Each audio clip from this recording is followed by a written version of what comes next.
Mm.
Very good. So this one says pain. May toggle 3, enter the waiting room. Also, that will be Janice Yeah, to that's accept payment. Okay, okay, good.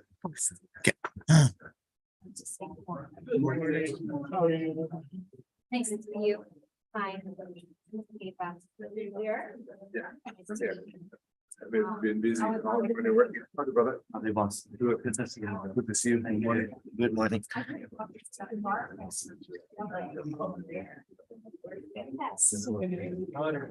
Notary steps. Let's help her at my office right up there for. Sign some.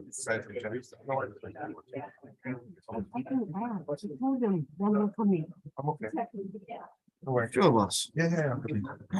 No, not cutting. No, I know you're looking off the can. Good 10,000. Wow. We got the You're 2.5. tearing it up all day. Don't worry about it.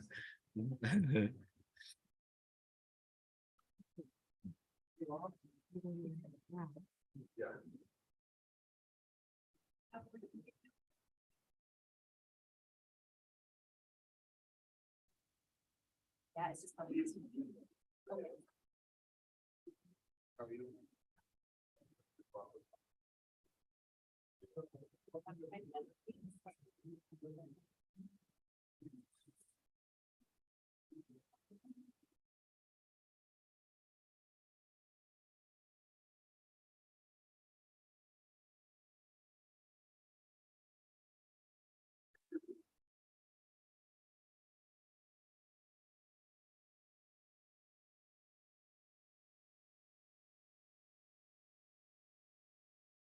Yeah.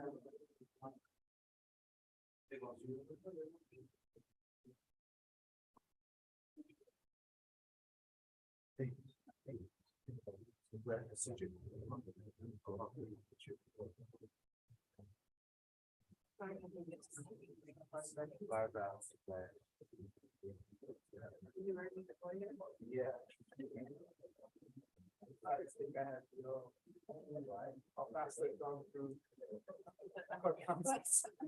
Sit next to me during the meeting. They get the couple of them.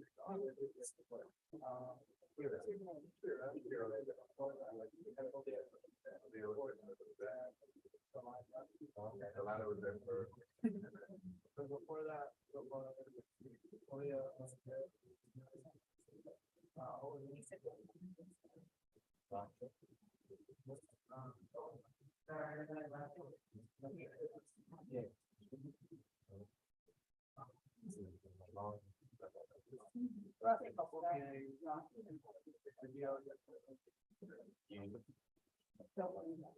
Just looking forward.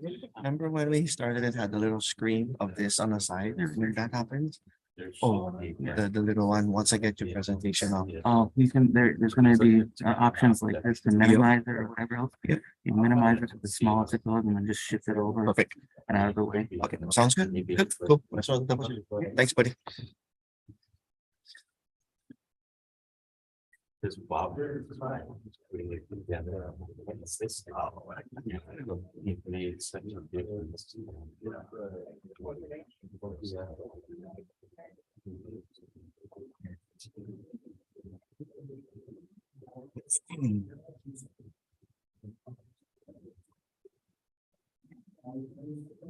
Ready to go? Ready?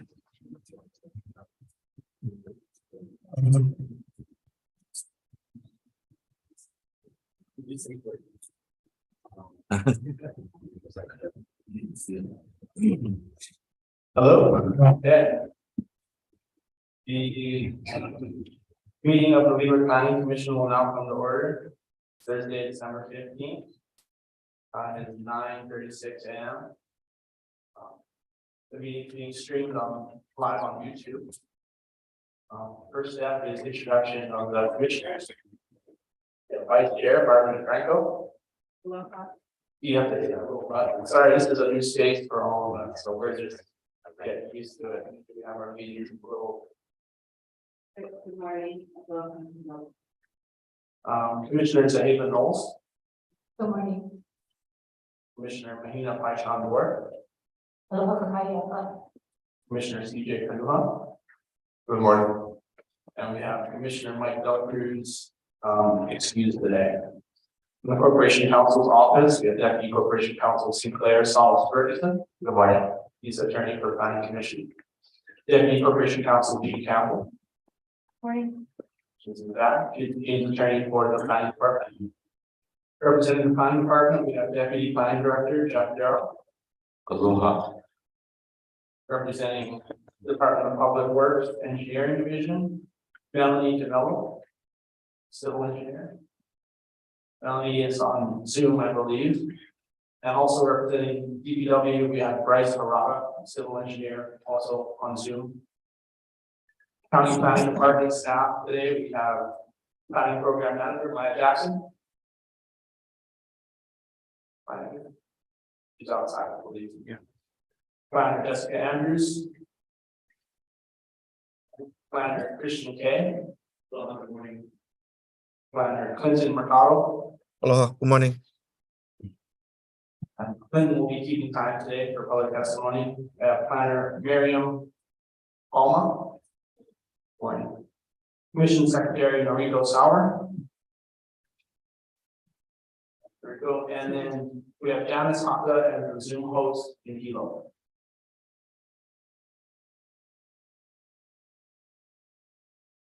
Housekeeping items, please make sure your cell phones are turned off or on silent mode. If there's anyone here who would like to testify, please fill out the yellow sign up form in the back. Give it to staff. Also, if you have any written testimony that has not been sent in earlier, you can submit it now. To all of us who are attending here in person, please press the button on your microphone to turn it on when you speak. And you can mute it again when you're done. Light on, that means the microphone is on. And also please remember to speak directly into the microphone so that Noriko can transcribe everything more effectively. Okay, first order of business is review and approval of the November 17th, 2022 Leeward Planning Commission minutes. They were distributed on December 7th and December 12th. Are there any corrections? No. No, is there a motion to approve? I'll make the motion to approve. Motion by Vice Chair Franco. Second by Commissioner Knowles. All those in favor? Aye. Aye. Motion carries. Next, we'll proceed with statements from the public on agenda items. For sunshine rules, you are able to testify now or at the time of the agenda item. Something different we're going to do is we're going to allow for the planning department to present, for the applicant to present, have some question and answer, and then allow for public testimony at that time so that public testimony can be informed based on the information that's provided during the meeting. That said, if you'd like to testify now is another opportunity to do it. Let's see. The testifiers were testifying on Zoom. Please keep your video camera off and audio muted until you're called to testify by the host. Please note that this is an in-person meeting and Zoom platform and YouTube live stream are provided as courtesy. So our meeting will proceed even if Zoom and the YouTube connections fail. Finally, before we start to receive public testimony, pursuant to rules 1 through 5 of the Planning Commission Rules of Practice and Procedure, I just want to remind everyone of the following. The chairperson or vice chairperson may limit testimony which is irrelevant, abusive, disruptive, or unduly repetitious. The person testifying shall direct his or her remarks to the chairperson and not to any individual commissioner, staff member, or person in the audience. All members of the public shall extend proper courtesy and respect to one another, commission members, and staff. Any person who does not abide by these rules will be ruled out of order by the chairperson, who has the authority to maintain order and decorum. Further request that commissioners take an active role in assisting with maintaining order. If any commissioner objects to any behavior that's undiplomatic or improper, please interrupt by stating point of order and your concerns can be discussed. In the event that there are any behaviors displayed by applicants, members of the public, or by commissioners that are disruptive to the order of today's meeting, I will not hesitate to exercise authority as chairperson to rule 1 through 5J to address these behaviors and if necessary to remove the disruptive party from the meeting. Provide one verbal warning. The warning is not needed. I'll call a recess and give a second verbal warning. If there's any further disruptive, disrespectful, or discourteous behavior following the recess, the party will be removed from the meeting. It's really important we all understand the procedures that are in place to maintain decorum and act with respect. Okay. In-person testifiers. Got a list of 6 people. If we'd like to testify now, we've got Ricky Cassidy. Can I read the last? Yes. David Blanchett. That is, that's 429, 36. Pardon? I understand, but I'm here testifying for 429 on Okay, would you like to testify now or after I the? would like to do this. Okay. Janice Kerr.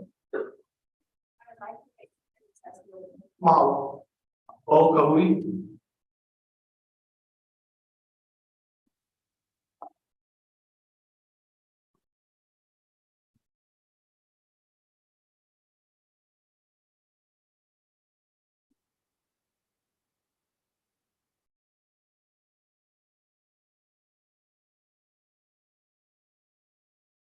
Thank you. Would you please raise your hand? Will you please raise your right hand?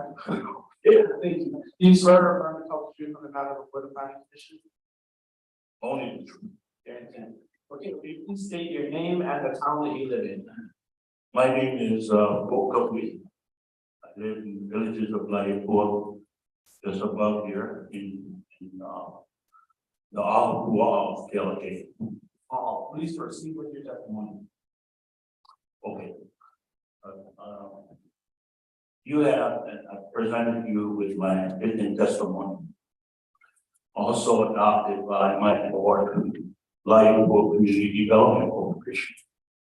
Leeward Community Development Corporation was created for the purpose of creating economic opportunities for Native Hawaiians and assisting implement housing and renewable energy to the west side of Hawaii. That's our mission. I'm here today. I submitted my testimony, but I want to speak from our corporation as a Native plan. As you know, the Department of Hawaiian Homelands have a long list of beneficiaries on wages. It's taking the department to build up 307 homes up in Kona over 25 years. This Leeward, Villages of Leeward is a 1,200 unit development. The pace upon which the department is going to pursue its housing plan cannot meet those on business. They're dying today as we speak.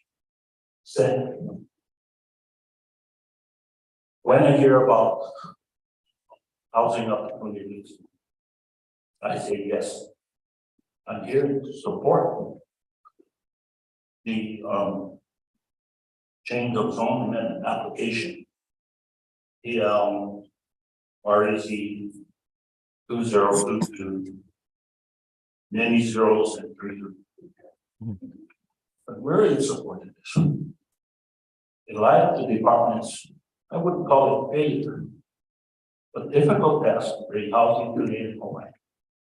The opportunity for Coma 3 LLC to provide housing opportunities for Native Hawaiian. This is an option. They have an affordable housing component upon which I can guarantee you our people would qualify. You have 30 seconds. Yeah. Thank you. In summary, there are not enough affordable housing. And when people come, developers come to build homes, market homes, an affordable component must be placed so that we can meet the local demand. Thank you.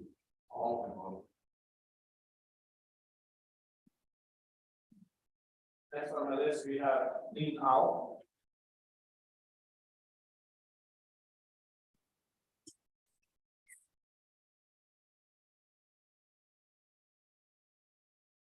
Yes. Would you please raise your right hand? Do you swear affirm to tell the truth in the matter before the planning commission?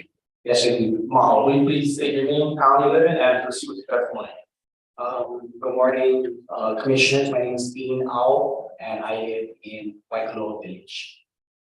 So, we go ahead and write this one. Yep. Okay. My name is Dean Ao, and I represent the Hawaii Regional Council of Carpenters.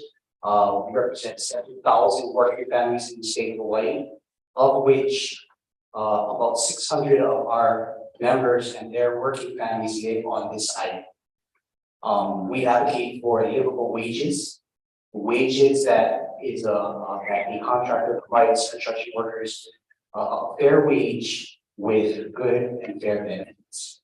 I'm here in front of you today. We are testifying regarding agenda item number 1, Kona 3. We are here neither in support nor opposition. We just want to provide some comments, and we do have one concern. A few of the comments we have is this project can potentially create long-term career path for residents on the Big Island in the construction industry by creating more job opportunities to build affordable housing. Another comment is this project can potentially ensure the workers who build these homes are well compensated. And another comment is this project can potentially provide a job training for the state apprenticeship program to grow the Big Island skilled construction workforce. Our concern is that whatever happens with this project, with this body or the next body, how can we ensure that the developer and the contractor will be hiring local contractors and local workers? This developer has a good track record. They're very reputable. Mr. Ikashi is a local boy. But you know, it's one thing that this body or the next body passes it, but how can we ensure that it will support our Big Island workforce? On a personal level, you know, I just moved to Waikoloa Village, and I had a hard time finding someplace to live. My wife and I are a working family. We make too much money to qualify for affordable housing programs, and we don't make enough money to purchase. these high-end homes in Waikilo and Kona. I took me 2 years to purchase something, during my move to this side, and I settled in Waikilo Village. I love it there, but with this project or projects like this. You have 30 seconds left. Provided a product for working families like myself and our members. I just wish this project would have given me that opportunity to purchase. So thank you very much for your time, commissioners, and we have a good day. Next on my list is John Bennett. I'm gonna wait till after this. Thank you. Okay, Zoom testifiers. Would the Zoom testifiers like to speak now? Or at the time of the meeting? Janice, I understand you'll introduce the testifier and give them instructions on how to proceed. Yes, good morning, Chair. We have Pane Mantoga III indicating that they would like to testify at this time. Okay. I guess for any Zoom testifiers who wish to testify at this time, would you please turn on your camera and unmute yourself, and I'll swear you all in together. Okay, looks like just Pani. You raise your hand. Do you swear or affirm to tell the truth on the matter before the planning commission? Yes, I do. Mahalo. Please state your name, the town you live in, and proceed with your testimony. Hi, aloha chair and members of the Hawaii County Leeward Planning Commission. My name is Pane Mantoga. I am based out in Honolulu. And I am here to testify on item 1 of new business for applicant Kona 3 LLC. I am the community liaison for the Operating Engineers Industry Stabilization Fund. Our organization is a labor management fund representing 3,000 unionized members that specialize in heavy engineering site work, vertical construction, and we also represent our 500 general contractors. Our organization is in support of the amendments to ordinance number 02131 and the change of zone amendment application number PLREZ 2022 4033 and as you know, the proposed Rural Vista multifamily project has been part of the larger Kona Vistas community that was originally approved in 1984 by both the state land use and the Hawaii County Council. The past 38 years has been, you guys have seen the completion of the 215 lot Kona Vistas single family resident subdivision. That subdivision was targeting the upper income and the market rate housing. Now, with this new segment, it's time to focus on providing affordable housing opportunities for many of the people that actively work in the segment of that community. The past 3 years has seen historical levels of inflation, especially in the real estate market, pricing out many of local families. The proposed Rural Vista community will give hundreds of local families the opportunity to live and prosper within a growing urban community that has seen most existing housing units priced well beyond their means. OISF sincerely asks that the commission allow Kona 3 LLC the additional time needed in the amendments to the zoning ordinances that are needed that this Rural Vista affordable housing project can become a reality. On a personal note, I am here on Oahu, and yes, there are many economic opportunities for work, but housing is rare and hard to come by. So I can only imagine how it is on the Big Island and the housing issues there. But with that said, our organization is in support. Thank you very much for your time. Mahalo. Mahalo. Will that conclude the Zoom testifiers? Yes, at this time, no one else has their hand raised to testify at this time. Thank you. Are there any questions from commissioners of the testifiers? Let's focus on that. No, okay.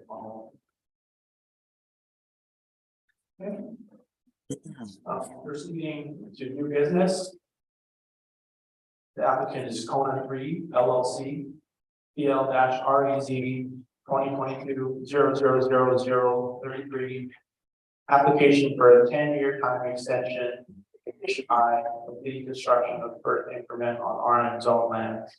And an amendment to condition N, roadway standards to clarify which roadways within the subdivision are subject to county dedicable standards of ordinance number 02131. Ordinance number 02131 was successor ordinance to ordinance number 8423, which reclassified 2 parcels of land totaling 68.837 acres of land from unplanned to multifamily residential 5,000 square feet or RM5 zone district. The subject properties are located along the east Malta side of Alphamano Highway at its junction with Kuakini Highway, and between Palani Estate subdivision to the north and Kona Vista to the south. Oluoloa, Lands, Oluoloa 1, 2, and 3, Alpuaha, North Konomoku, Hawaii Island, TMK 37-6-021, parcels 16 and 17. At this time, I'm going to call a recess in order to allow for the planning commissioners to review the material that was received today. It's quite a bit of material, so yeah, probably about a 30-minute recess for us to review the material that was submitted today. We'll be back at about 10:30. Wasn't there a deadline for the board? For the board, wasn't there a deadline? We were under the impression we had hours and we were described.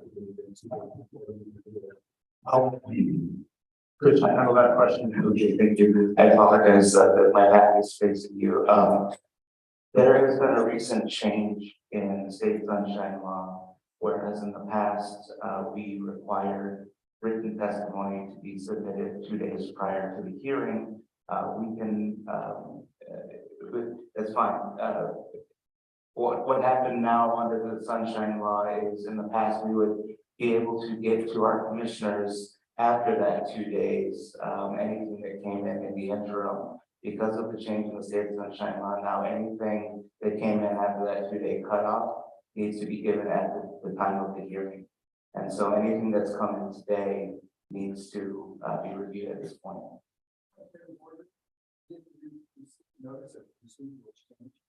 And as a result, some people may have foreclosed their testimony and have chosen not to, the violation of the Constitution in the state. I would suggest that we need to postpone the hearing until everyone can review the materials that we submitted today and have the opportunity, another opportunity to submit materials that they may have. They may have decided not to based on the rule that was published. Mahalo, we can't control whether people know the rules as they're updated. We're going to proceed with our recess. Mahalo. Point of order, we can't control that. Recess is begun.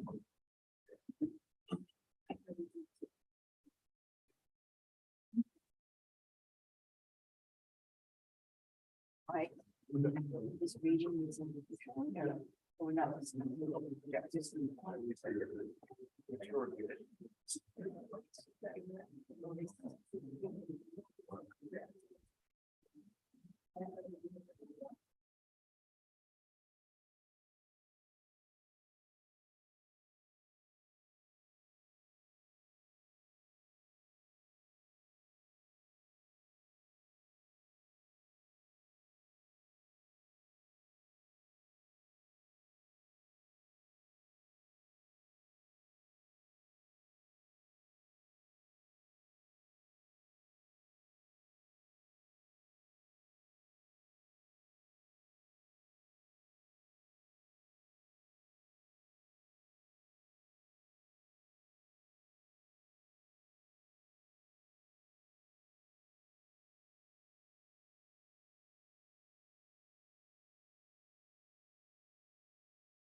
One second.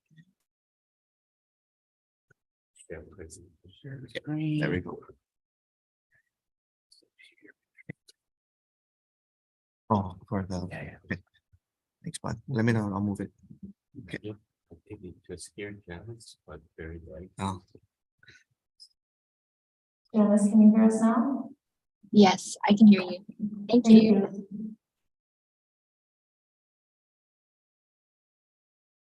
All right, thank you. Sorry for the technical difficulties. Again, this is an amendment to a rezone ordinance. Go ahead and come forward. Okay. The subject properties consisting of 68.837 acres are situated within the North Kona district of Hawaii Island. More specifically, in the vicinity of Queen Kahumanu Highway and Kuakini Highway. As you can see here on the screen, the properties are between the Kualani Estate subdivision to the north and the Kona Vista subdivision to the south. Next, the applicant is requesting two amendments to ordinance 02131, which reclassified 103.293 acres of land from unplanned to a single family residential 15,000 square feet zone district, which is the Kona Vista subdivision area, and 68.837 acres of land from an unplanned to a multiple family residential 5,000 square feet zone district, which are the subject properties. The first request, amendment is a 10-year time extension to condition I, which is the complete construction of the first increment of the multiple family residential zone plan. That condition currently states plans for the development within the first increment of the RM zoned area shall be submitted to the planning department and final plan approval secured within 5 years from the effective date of the sixth amendment. Construction shall commence within 1 year from the date of receipt of final plan approval and be completed within 3 years thereafter. Please note that the applicant initially requested a 10-year time extension to complete phase 1 of the development, but later clarified that the 10-year time extension request is for time to complete construction of the entire project.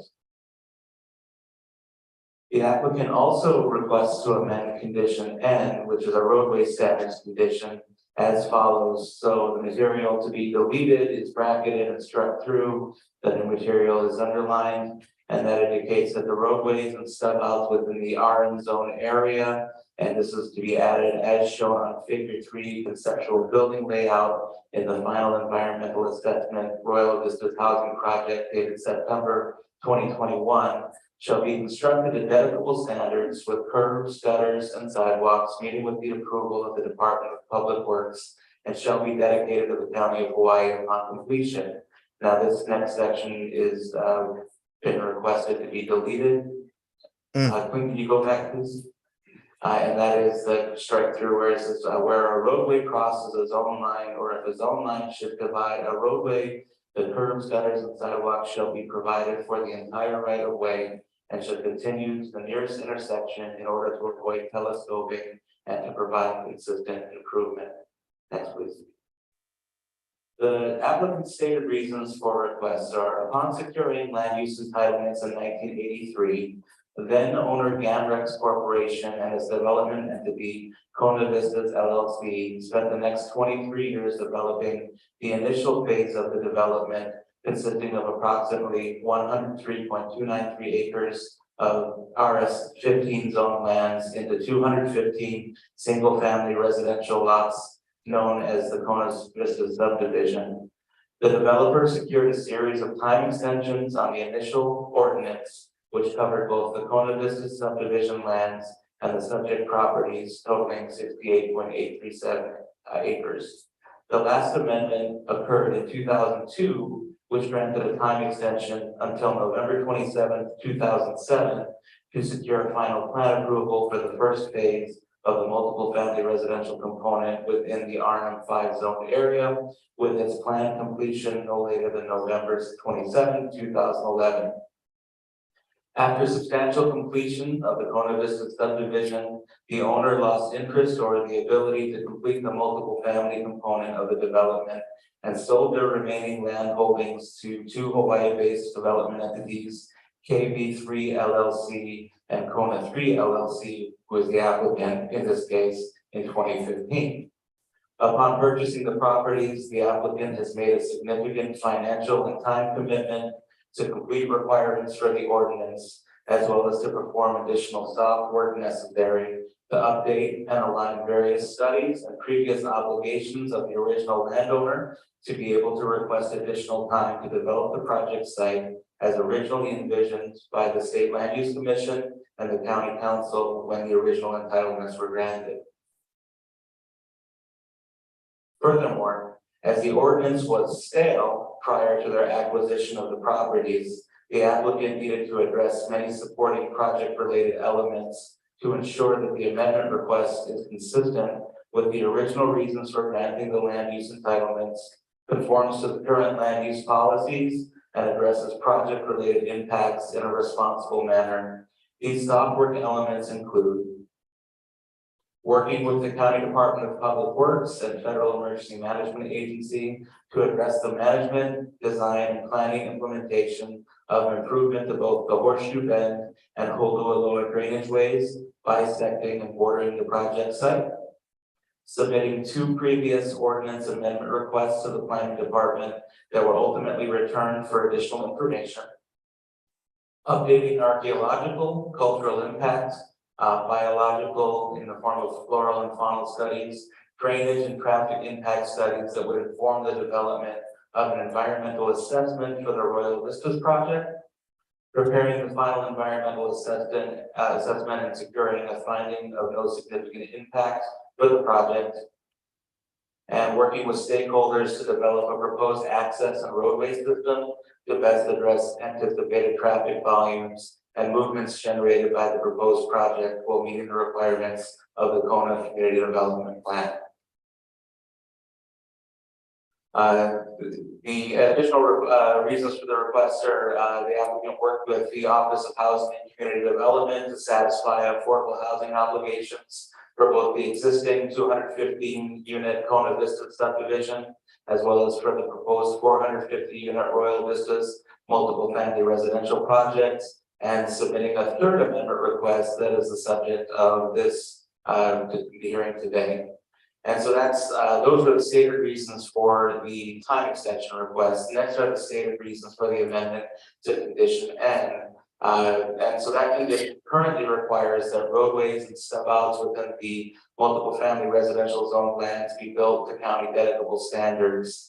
The proposed amendment is to condition N would clarify that the main roadways identified in figure 3 of the final environmental assessment would be constructed to dedicable standards and ultimately dedicated to the county, as the proposed alignments provide the opportunity for future connection to a larger area road network. The remainder of the roadways or driveways servicing the multiple family residential complexes will remain in private ownership and be built to non-dedicable standards. Finally, deletion of the language regarding roadway telescoping will allow the applicant to avoid having to tear up Keikoano'oa Place within the Kona Vista subdivision, which is now a county road and has already been dedicated to the county, and reconstructing it dedicable standards, which would be concrete curb gutter sidewalk between its crossing at the Holualoa ditch within the project site and its intersection with Kamehameha Street within the Kona Vista subdivision to the south. So when we get to the proposed development for the Royal Vistas development, and this project is proposed to be a 450 unit multiple family residential housing project with 174 2 and 3 bedroom for rent units and a manager's unit within 2-story buildings on the Makai portion of the project area. Second would be 274 2 and 3 bedroom for sale units and a manager's unit to be developed in clusters of 2 and 3-story buildings, partially on the Makai portion of the and the remainder of the Mauka portion of the project area. community centers, one for the for rent units and one for the for sale units. And each community center will include a neighborhood park, pool, and facilities for use by residents. Parking will be made available via on-site paved parking lots and covered structures. And the development of county dedicable roadways and private non-dedicable roadways / access driveways, and finally, drainage improvements. The applicant is proposing that the project will be developed in 2 or more phases as follows. Phase 1 would include a maximum of 258 units, including all of the for rent units and some of the for sale units, which will be constructed on no more than 42 acres within the Mackay portion of the project site. And phase 2 and beyond will include the balance of 192 for sale units within the Malco portion of the project. The applicant proposes to submit plans for plan approval within 1 year and complete construction of the entire project within 10 years of the effective date of the amendment ordinance. The current estimated development cost of the project is $170 million, $2,022, including county exactions and fees. So this is the county zoning map for the subject properties and surrounding area. Again, for reference, we've got Queen, Kahaumanu, running generally north-south through the slide. Mackay of the subject properties. The subject properties here outlined in red are zone multiple family residential 5,000 square feet, as indicated in the burnt orange color. Other properties surrounding that to the north and south are zoned agricultural 5 acres. To the north of the properties is the Kulani Estate subdivision zoned RS 7.5. To the south is the Kona Vista subdivision zoned RS 15. Mackay of the Highway are other residential subdivisions zoned RS 10. Some neighborhood commercial zoning, and then Malco, the subject properties on the right are properties or subdivision zone residential and agriculture 1/2 acre. The state land use the state land use commission designates the subject properties and some of the surrounding areas as urban, as indicated in the pink color. There are other designations in the area indicated in green as agricultural, and then Malco of the subject properties as indicated in the light yellow color are state land use rural designations. The general plan land use pattern allocation guide map designates much of the subject properties and surrounding areas as urban expansion, as indicated by the thatching. Mackay on the Mackay portion of the subject property, some of the area is a low density urban. Malco, the subject properties are designated as rural by the LUPAC map. And finally, there's some medium density urban that's consistent with the commercial zone. Here is the Kona Community Development Plan map. The larger image is showing the subject properties outlined in blue in this case. The red line on the Malco side of the subject properties is the extent of the Kona urban area. Portion of the subject property on the northwest side looks to fall within the Pua'a Village TOD node. However, there was a letter from then Planning Director Michael Yee to the applicant indicating that since this TOD had not been secured by a project district zoning as required by the CEP, that the subject parcels are actually outside of that TOD area.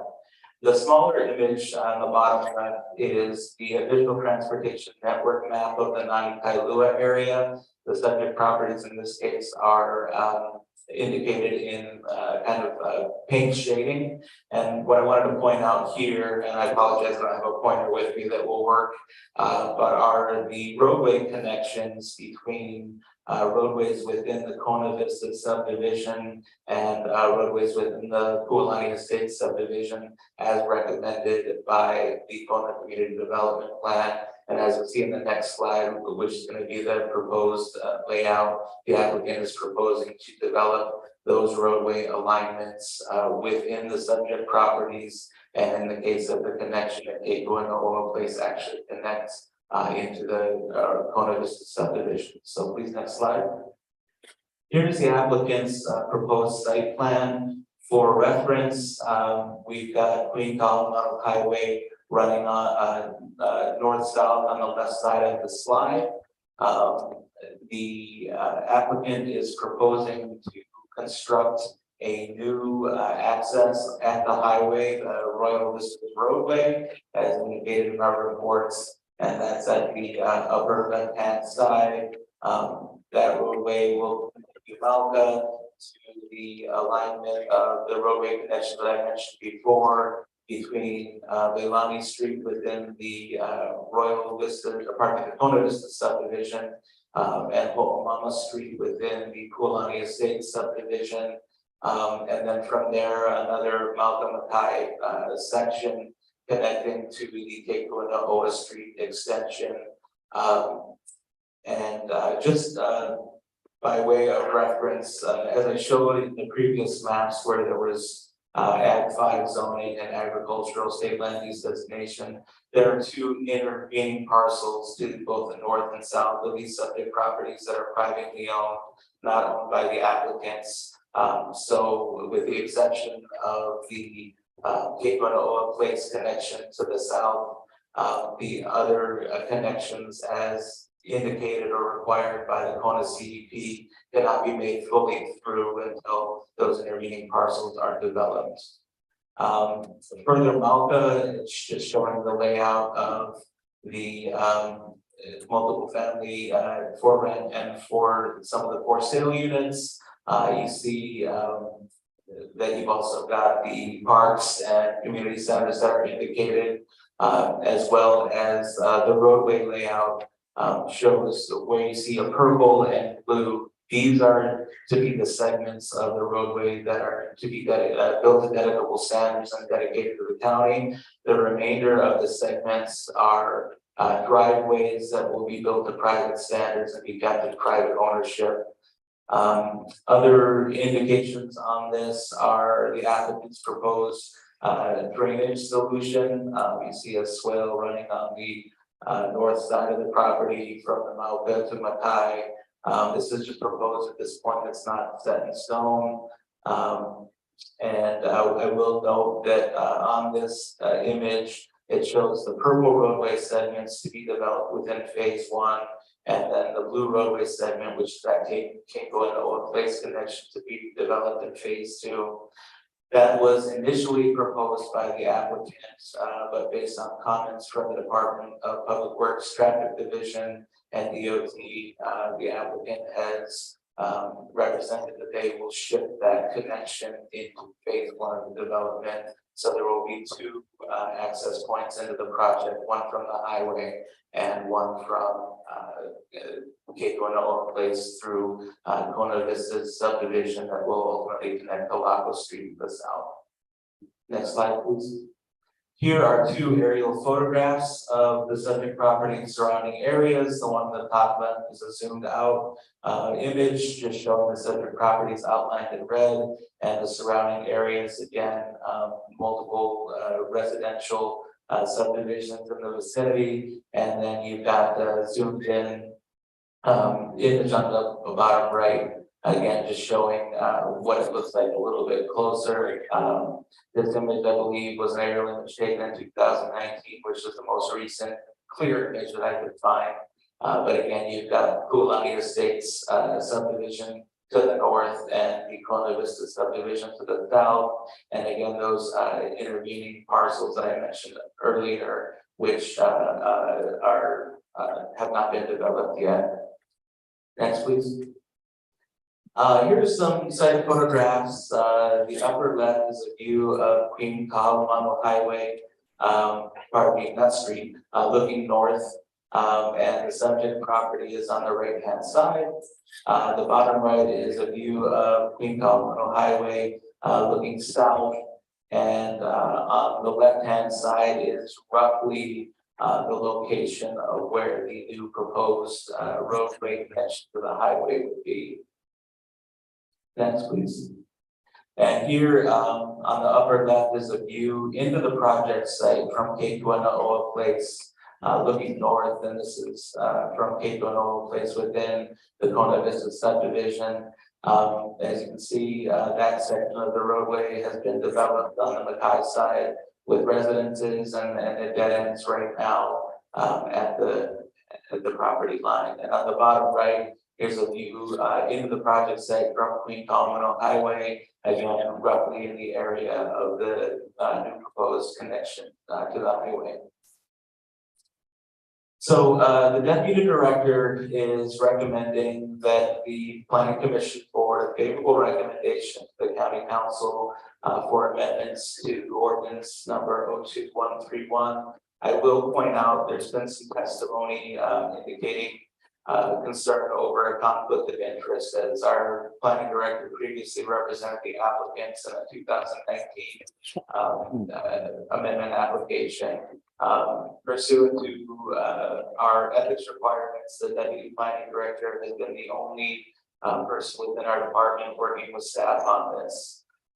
Secondly, the recommendations that the deputy director provided, if you'll notice, we recommended deleting entirely all of the conditions of the existing 02131 ordinance and replacing them with a new set of conditions, since the ordinance is so old and we've heard from the public and from the commission that we want to start treating these as new reviews and new ordinances. So we took that to heart. We reviewed it as we would an original zoning request, and we've updated all of the conditions to include our standard conditions to this point, as well as we're not outright recommending approval of the applicant's proposed condition language, but we're trying to address the intent of their condition on the time extension, as well as condition N, which indicates which roadway segments need to be built at county dedicable standards and the like. With that, I will turn the time back over to the chair and be happy to answer questions as appropriate. Well, Christian. This time we'll have the applicant come forward.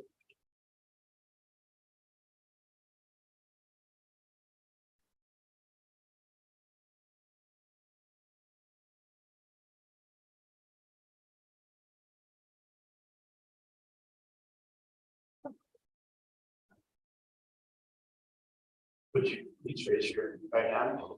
Swear or affirm to tell the truth about the matter before the planning commission. Please speak into the microphone, state your name and the area that you live in and who you represent. My name is Darren Orai. I'm a land use planning consultant residing in Juneau, and I'm here in the applicant corner.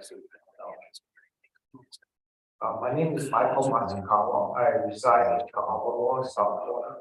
I'm a person and I represent the applicant corner through the Have you received a background recommendation reports from the planning department?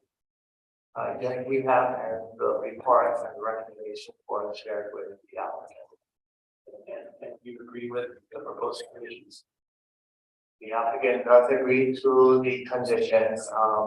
We do have two suggested amendments, and they're more for clarification, but we do agree to the substance of all the conditions that's recommended by the deputy director. Okay. Please feel free to present the project and update any of the conditions that you recommend. Thank you very much. We appreciate the opportunity to be here before you today. I first would like to introduce our team members that's joining us today. We have the representatives of Corner 3 LLC that consists of Richard Leeward, who's sitting at the end of the front row. To the seat over is Mr.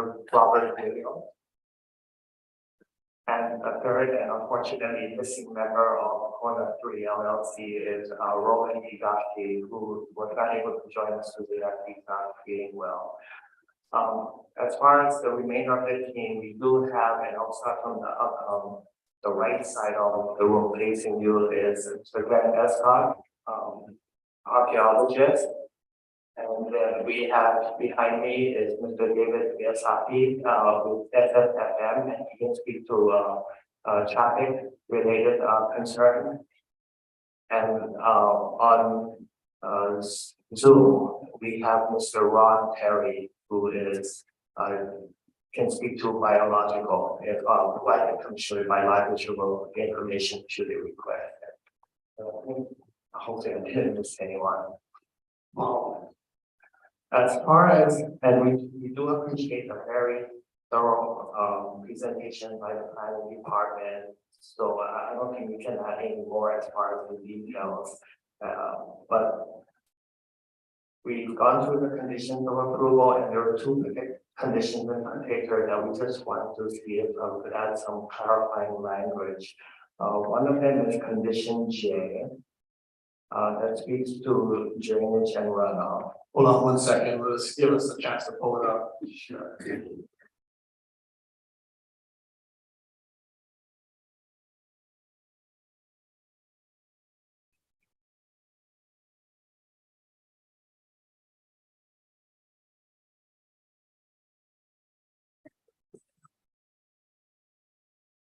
Okay, thank you. Okay. Mr. Chairman. We don't allow point of order from. Within an objection. Again, no, he doesn't have the opportunity to testify. But, We are accepting amendments. We're not going to. we're gonna ask you to stop interrupting the commission meeting. This is a first warning. If we warn you again, we'll have to have you from the commission.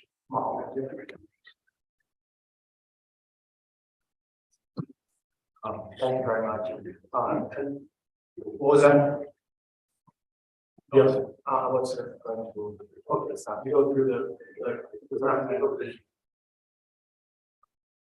Regarding condition J, the fifth line up in the bottom of that particular condition where it starts off eliminate any downstream impacts. That is speaking to mitigation measures that the applicant is obligated to provide to address any impacts caused by runoff and drainage resulting from the project. We want to get that clarifying language that states eliminate any downstream impacts, and the added language is directly caused by the proposed project period. The stream system going to the property obviously goes all the way down to the ocean. So we just wanted to make sure that applicant's responsibility is limited to ameliorating the impacts caused directly by the project itself. The other condition we wanted to add some additional language is condition W. And let me know when you're able to get to that particular condition.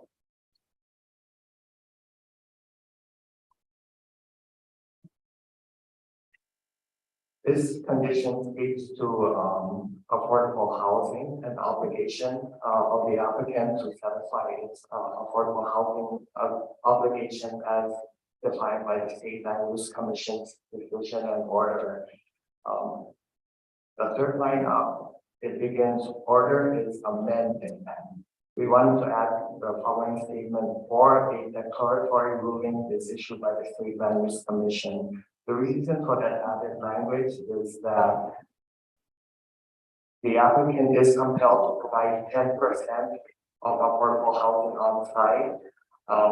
But past history has shown that the county and the state have been amenable to providing other affordable housing opportunity, whether it's off-site or even through housing credits.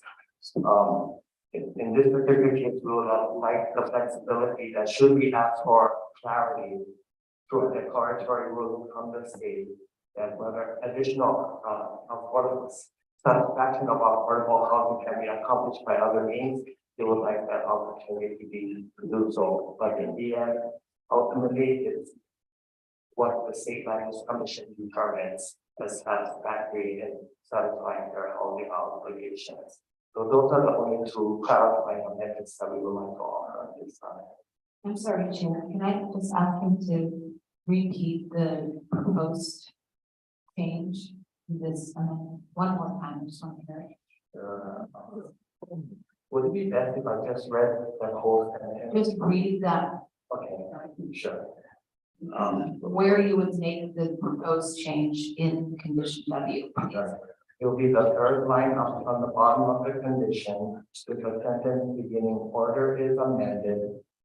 And the added language is, or a declaratory ruling is issued by the State Land Use Commission. Period.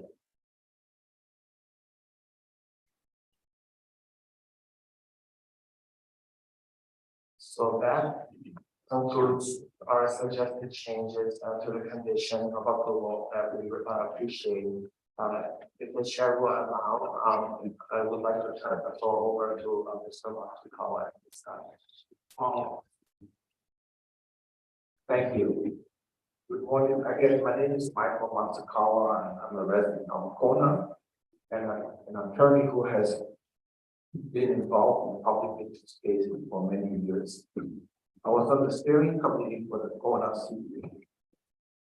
And a lot of my work as an attorney in real estate has been in the Holualoa area, particularly concerning the Holualoa Hui lands that were first given to Kamamalu, then released by Bishop, then Mr. Castle, then the Holualoa Hui of Native Hawaiians, Portuguese, Japanese who had come to the area. And then the Kona Development Company and the Kona Railroad. And the historical background is important for the commission and the public to appreciate. As I said, I represent the applicant that seeks to complete the Kona Royal Vistas project, which is part of a larger project that the county council some years ago. You can readily see that what the council approved back in 1984 were actually twin projects. It paired together an RS zone for single family residence project with an RM for multiple family project. I'd like to refer to them as twins. The first twin, second twin. One had to go first. So the RS zone project went first. So the single question that is now before you today is, should Kona 3 LLC be allowed to complete the Royal Vistas project, the RM phase of the project, to fulfill what the county council envisioned back in 1984. To help you answer this question, after 1984, the council adopted the Kona in 2008. After much discussion with the public, the steering committee, and the council adopted the plan by unanimous vote 9-0. The guiding principle that they provided you was a decision-making format to make decisions in a participatory manner, a collaborative manner, with the guiding principle that the CBP's framework be a tool to make difficult decisions when you deal with land status, because so many people are that.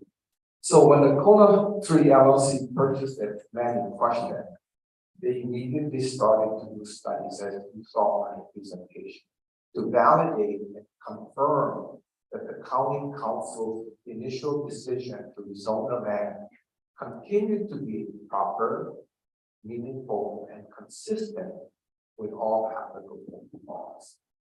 And the CBP framework is something that allows you now to consider what had not really been thoroughly done previously in terms of historic property, archaeological studies, traffic and engineering, and an entirely new environmental assessment was prepared.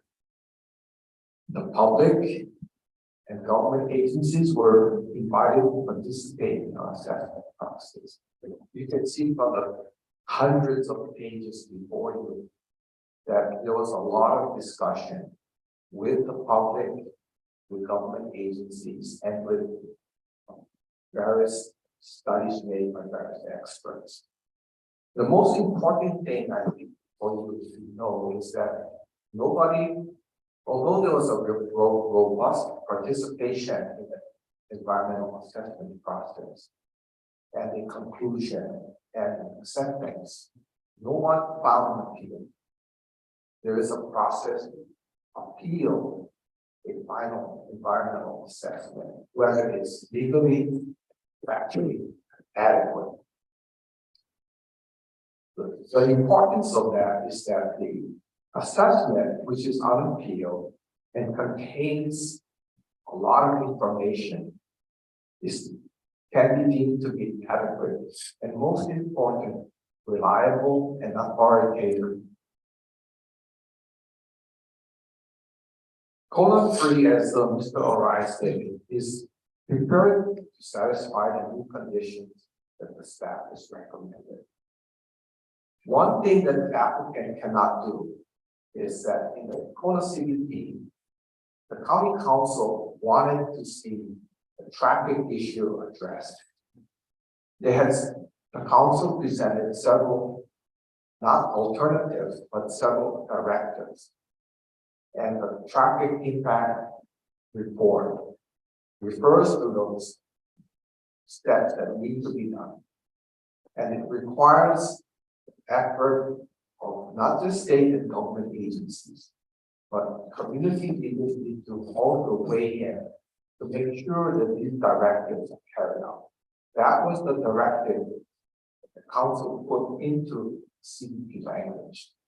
So these directives in terms of traffic was to build on parking. The second was to build the corridors that run parallel to Malka one highway to connect into Underwood Street, eventually on to Public Road. There's also directives for more Malcolm and High roads connecting from Lago down to Ali Drive. These measures, if taken, would address the traffic issue before all of West Hawaii.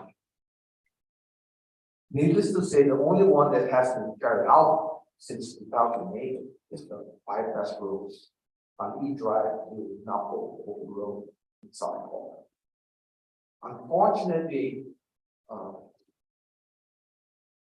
it's not that easy to coordinate these agencies and fund the necessary project. The applicant cannot condemn other people's build roads, even though they tried to talk to their own staff, see if they could purchase a car crossing going to that and going from. The state is planning to widen 3K highway to a 4-lane highway, but we don't know what the situation is like as we have to find. So in the meantime, what column 3 has proposed to do is to build a new entryway from its project directly onto 3K highway. I know there are questions that you might have. The applicant's expert is here to explain its traffic implications. Needless to say, what has been brought before you with the amount of studies that have been prepared is the work to demonstrate that the county council original decision back in 1984 to build these twin projects continue to be valid and supported by valid, reliable data. There may be situations that are difficult for you as commissioners, especially when there may be many people who oppose a project for various reasons. So I ask that you pay attention to the record, to the tools that the county council gave you to evaluate situations like this.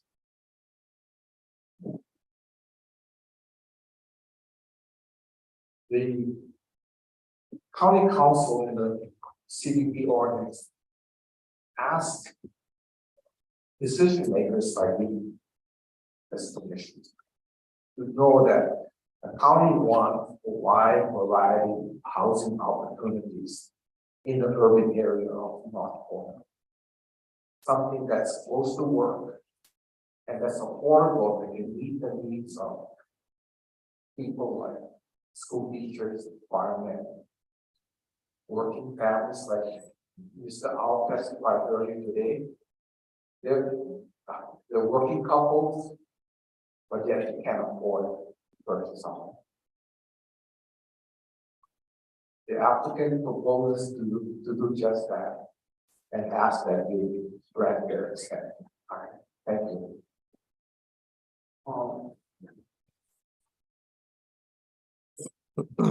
Would that conclude the applicant's presentation? Yes. Okay. Would it be possible to have the experts come up and provide an overview of the traffic report? And then we got the updated traffic impact analysis report on December 12th, which didn't leave us very much time to review it. Sure. We did our best during the recess and that, but if you don't mind coming up and giving us the rundown on the traffic situation. Now, would you please raise your right hand? You swear or affirm to tell the truth on the matter before the planning commission? I do. Please state your name, the town you live in. David Miyazaki, I live in Honolulu. And then could you please take us through the traffic impact analysis reports and any proposed mitigation coming up for this project? So the traffic report looked at this project in 2 phases. And the second sections were chosen. We ran a typical traffic analysis. You might speak right into the microphone. I'm sorry. We ran a typical traffic report using methodologies of nationwide standards from the highway capacity manual. And for the trip generation for this project, we use also nationwide standards from the ITE trip generation manual to determine the amount of impact this project would have on the roadway. We distributed those project-related trips based on historical traffic counts. With that, we ran traffic operation analysis for the existing condition. And for the future condition, we looked at projects in the nearby area that may or planning to be built, and we included that in the growth in the background traffic. Also, we looked at the overall regional growth, and we had applied another growth rate to the background traffic. And then on top of that, we added the project generated traffic. And at that point, we run another analysis using the same methodology and to determine level of service at various intersections or at the city intersections. And for, yes, your other question was the mitigation. Yes, I guess, you know, what is the findings of the report? Is the current traffic control adequate? And then with the addition of the project, what would necessary mitigation be? Okay, so the traffic report, I guess one of the major intersections is the Laco Street intersection. And our traffic report, the 2021 traffic report showed the overall intersection operating at level of service B, which is defined by under 55 seconds delay per vehicle. And that was LOSD was in 2024 and 2029, and then in 2039 LOSD, where we looked at several different ways to improve the traffic operations. So Laco Street currently operates with split phasing, which generally means the minor street approach has 2 separate phases. So that naturally just adds delay to the overall intersection. So we didn't run site distance analysis, but if site distance allowed, you could change the phasing there to improve traffic operations. So we ran that analysis and provided a recommendation. If site distance allows, then we can change the signal time there, which would not require construction, a whole lot of construction, just maybe changing the signal head from poles. If that was not, if the site distance was not adequate, then we recommended that we state the following through with the widening of Route 11 to 4 lanes. And then we showed with that improvement with the existing split paving, the traffic operation that extension would work on. So the traffic generated by the project would be adequately handled with the widening of Highway 11 Yes, is the recommendation. that's the final recommendation, yes. And then just, you know, not being an expert or engineer that really understands the terminology so well. The level of service is the LOS that you're talking about. And the grade of D, is it like letter grades A, B, C, D, E, F? Yes, Okay. And so D meaning there's a certain period of delay at approaching the intersection. it's like thresholds go up to 55 seconds per vehicle with the level of service.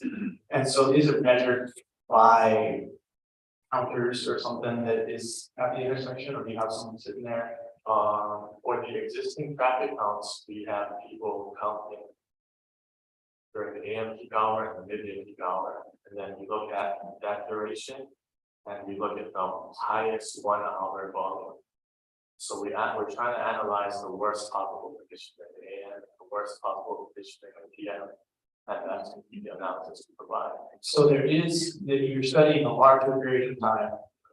And then condensing that into the worst hour And the worst peak hour. and then that's the worst case, okay, yes. And then, is there any like field component of it where you guys go and drive in the traffic and think like, oh, this is fine?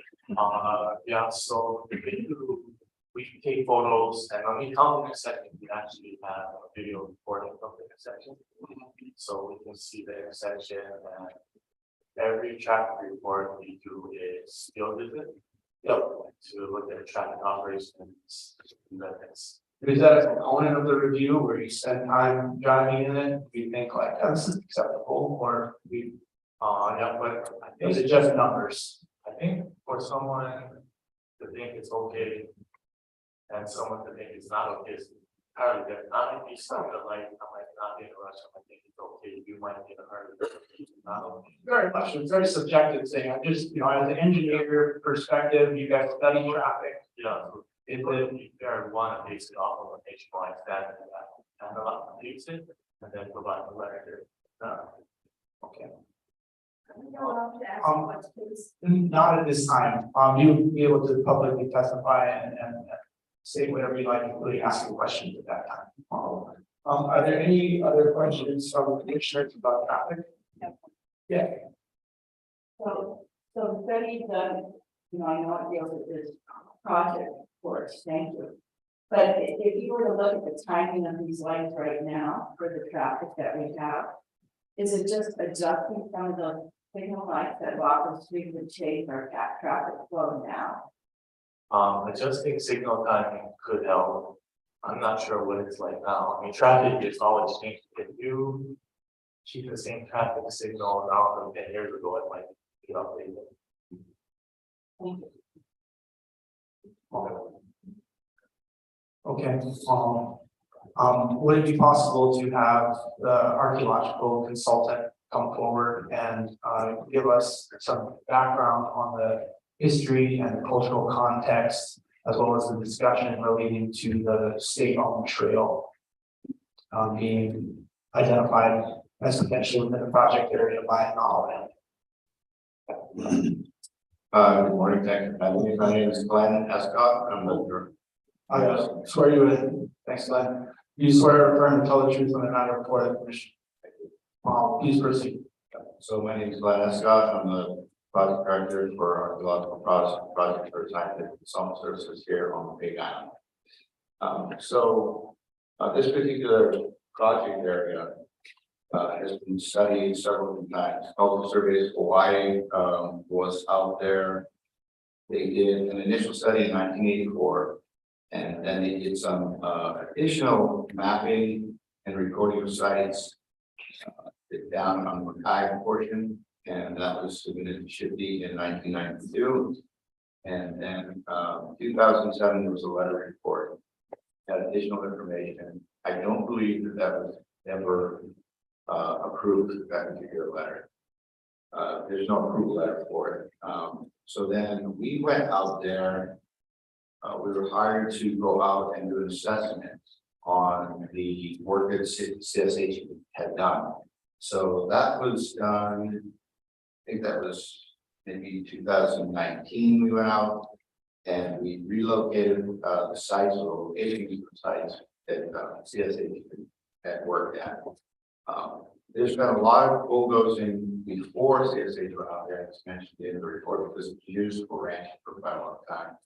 There's a portion of the kind of the southeast corner of the project area that had some bulldozing. There was a proposed agricultural project out there.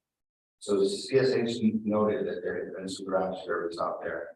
And then by the time we got out there in 2019, there had been additional revenue grading.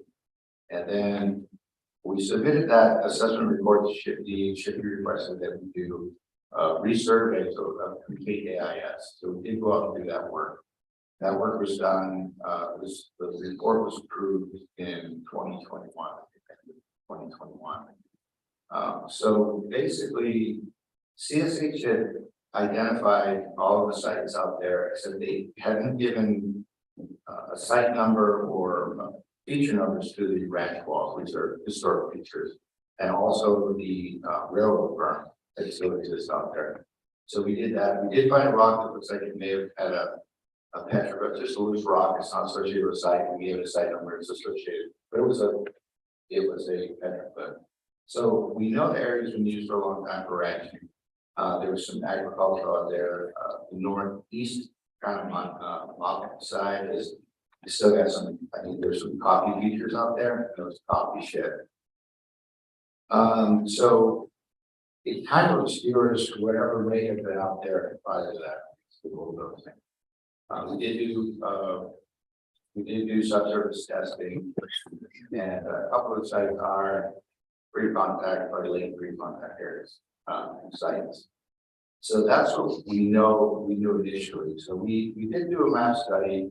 We looked at there's an Emerson map, made in the 1880s. It's got a title map, and then it was retraced in I think we have it down here somewhere.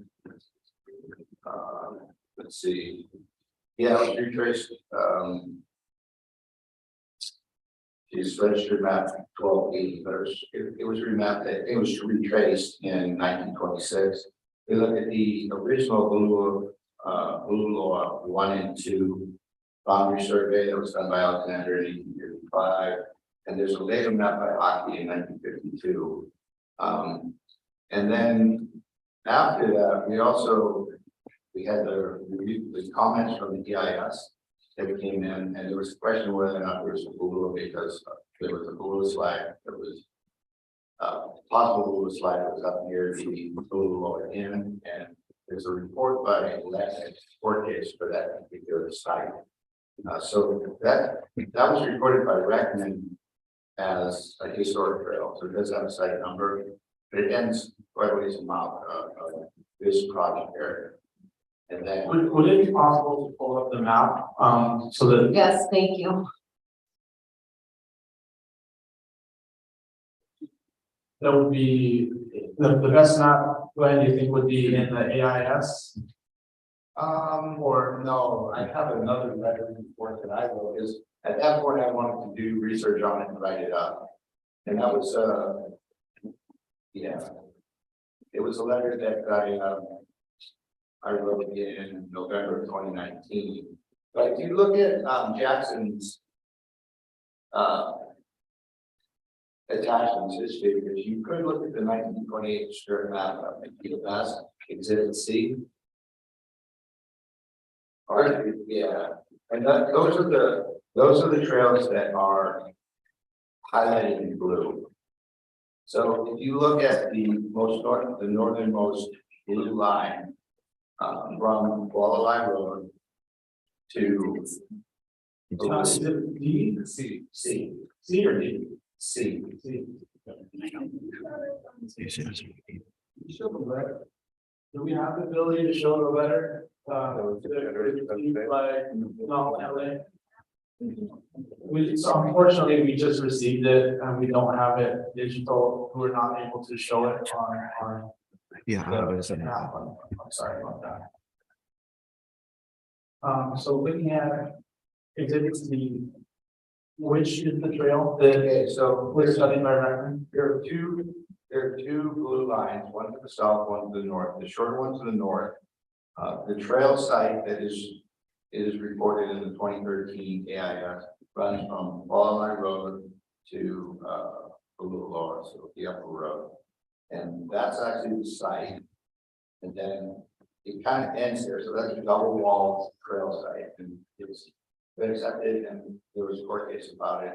Yeah, could you speak a little more into the letter? I'm having a hard time hearing. Okay, so it was recorded as a historic trail, has walls on either side, and it was there was a court case about it, so I think it now belongs to the state of Hawaii. Below Honolulu Road, there's a little section that goes down to the railroad berm, which is the Malta boundary of the project area. And then the other blue line to the south, that's Honolulu School Trail. And so all of the signatures that were sent in the Na'alahele comment letter for the Honolulu Trail, as far as I understand it. And then recently, we looked at the 1928 USGS map, and that shows that green line, which is another trail. That particular trail doesn't show up on any of the earlier maps. It does show up on the 1928 strip map. And this is the 1928 strip map, so it doesn't show it for going in for the Malta. When we did our archaeological survey, it runs between these two rock walls that are spaced about 80 feet apart. And it runs from the Malta end of the project area about halfway down where it meets that channel. So right where it meets you can't see the channel on this map, but there's the gulch. The northernmost wall end and the southern wall continues down. Those two walls are the boundaries for John G. Munn's lands and Leeward property. And so the trail comes down between the walls. When it gets to the point where the gulch crosses and the northern wall ends, it drops down to the southern edge of the southernmost wall, progresses down a little ways, and then jumps across again to the other side of the Leeward property and goes down, and then all the way down to coast. So we are not through the city historic review process yet. So the AIS has been done, but the preservation plan we're still working on. We've got a draft archaeological monitoring plan for the project. We really want to submit that to the preservation plan this time.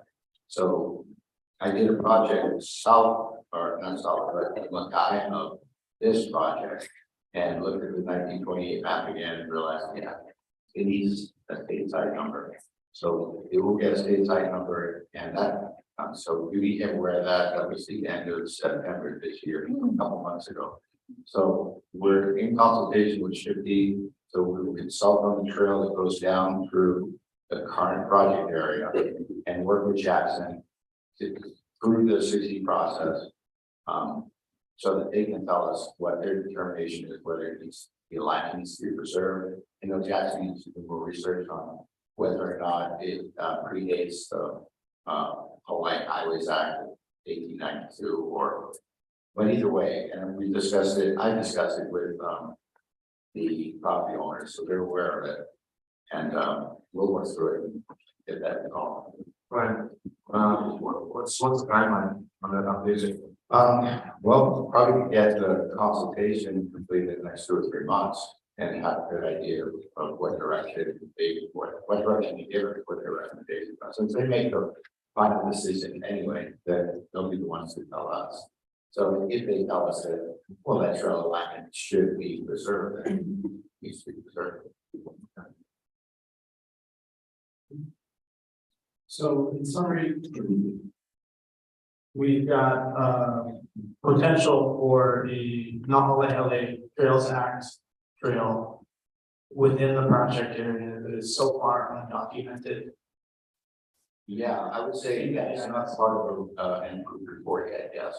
Okay, so next step would be to identify the alignment, and if appropriate, provide a state inventory of historic properties number and find a determination of effect from this project on Correct. that site. Yeah, and you know, this is today's first time I've seen conceptual plan.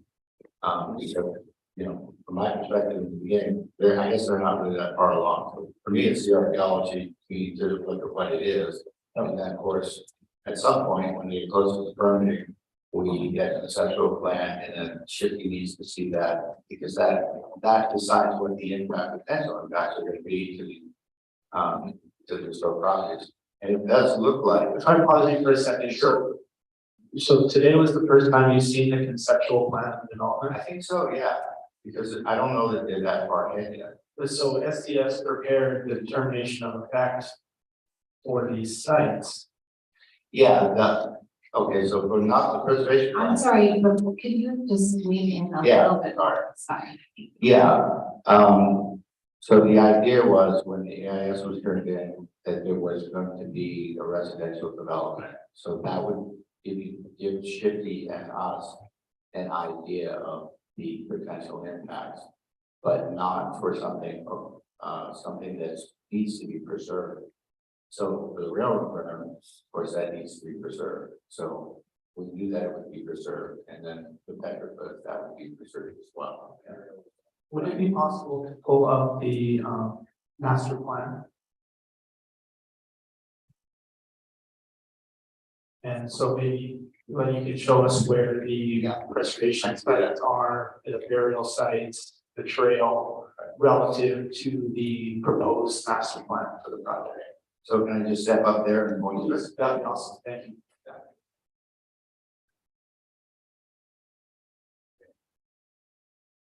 So we did a 5 acre. Oh, we're gonna bring you a handheld microphone.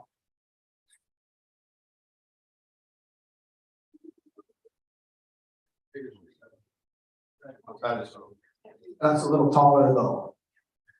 I don't think we have a stool and a microphone. Also, the commissioners can't see this screen, so maybe you can see the one that we. Mr. Chair, if I may, we have the ability to make this work where he can use the mouse here to show.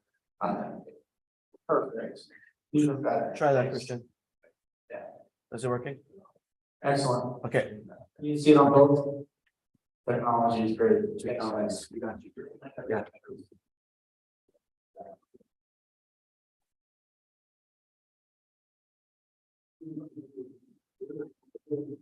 Yeah. Here with the drainage. Alright.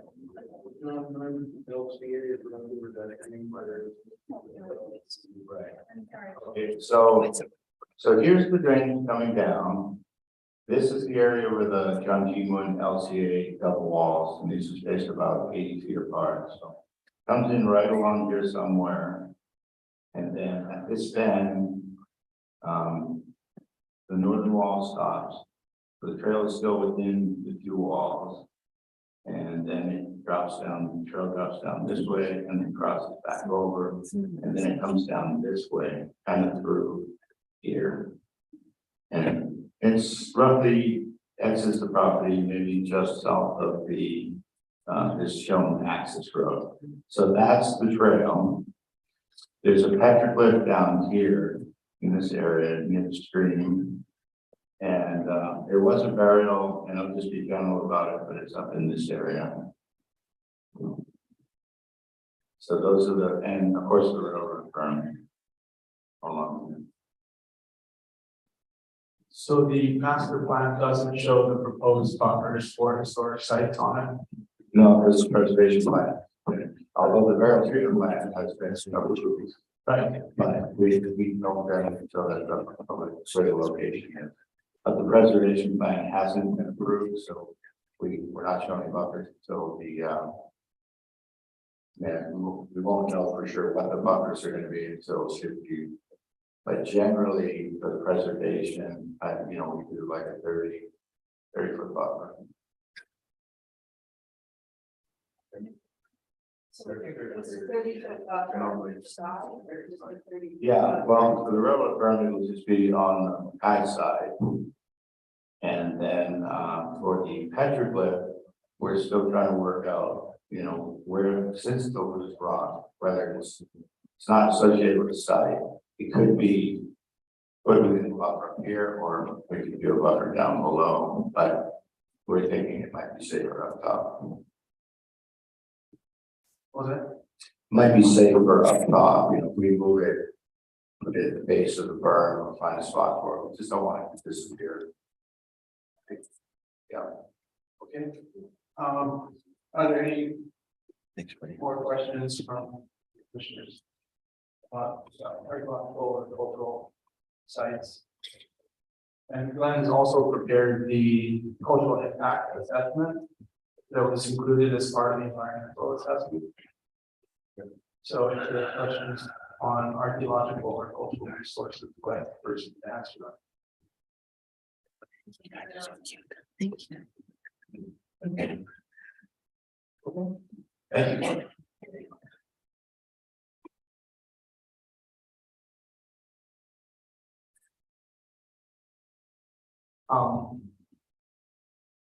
Would it also be possible to hear from the developer about their proposed project and the need they're intending to serve and goals for the project, and then a little bit about themselves in terms of projects they've completed in the past?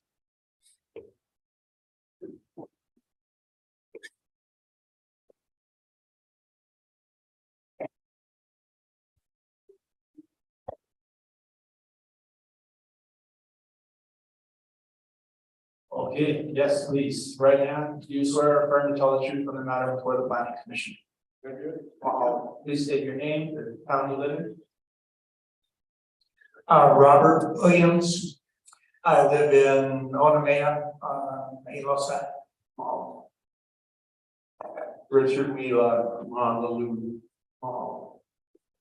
Sure, yeah, you guys mind telling us about the company and projects you've done in the past and what you're hoping to accomplish here at Quad? Well, I started my real estate career back in 1981, actually. I got my real estate license after taking a class from your grandmother. Oh, if you don't say not very grandmother, but. Oh, I was in the second program. Okay.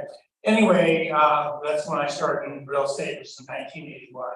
And worked in real estate brokerage and also did development. More recently, in the last few years, I did a 49 lot subdivision on the golf course in Hilo. And 19 lot subdivision on the Lakeview Estates. And Where's Lakeview Estates? Sorry. it's on Mohu'uli extension. And before that, you know, I've done various subdivisions, parcel consolidation of these subdivisions on the east side of the island.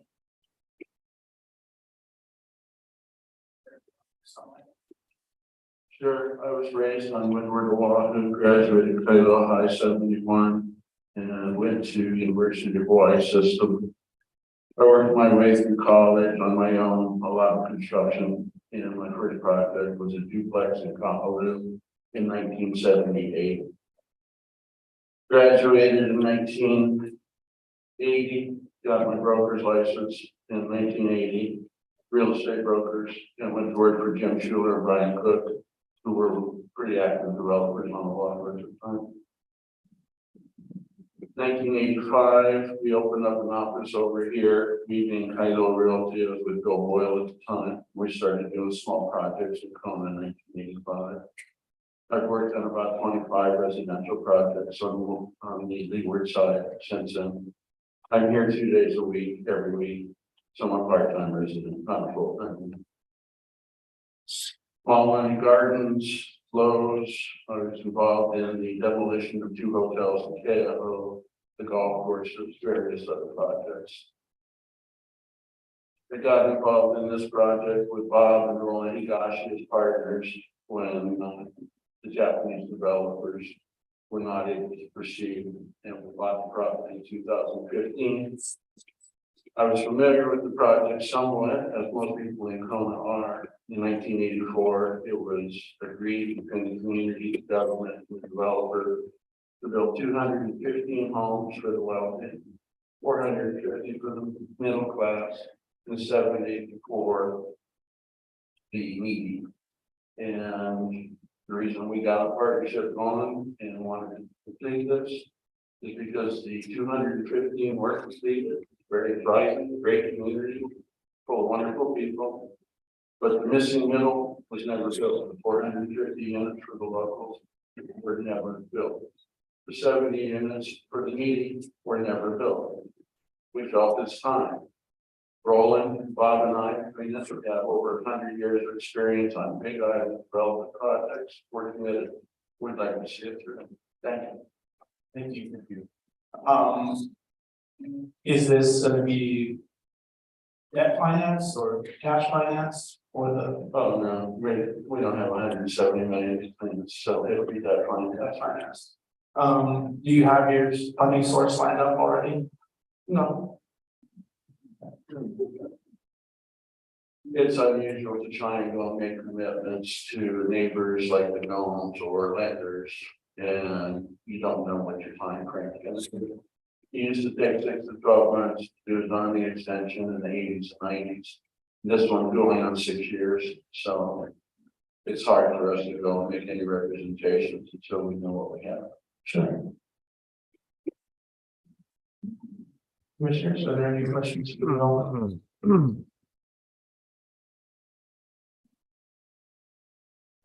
I guess my biggest question has to do with, great, so you built the first of the top end, and now you're saying you're coming back to the community to do for more of the people that live in Kona and for lower income people, right? Is that what I'm hearing you say? That's what the development can be for that. So then I'm a little confused. Is there a way that if you're doing only 10% affordable housing and then you're putting in something that says you can trade it for not even do it? If you have problems, you can trade it for credits and do it someplace else. I really want to know that going forward, that your intention is actually to build these houses for the people of Kona.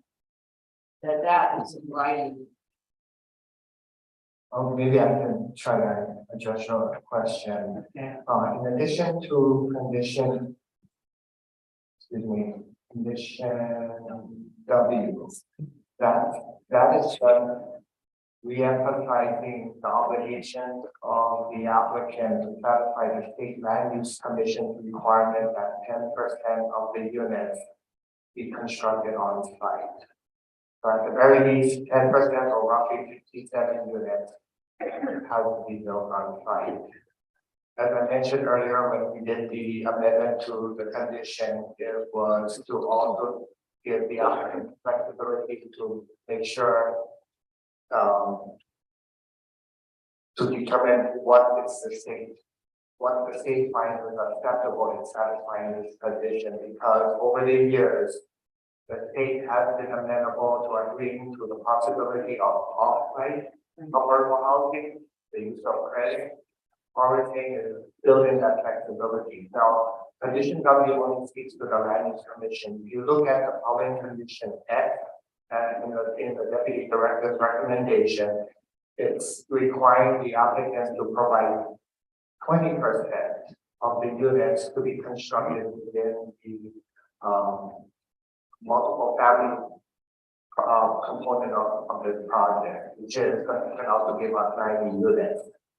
Right, So so, that's on top of the 10%. so in discussion, if we wanted to discuss a greater percent, that maybe we want this to be. It's, we want to discuss it. Then those affordable housing projects, that next phase, what do you intend to develop?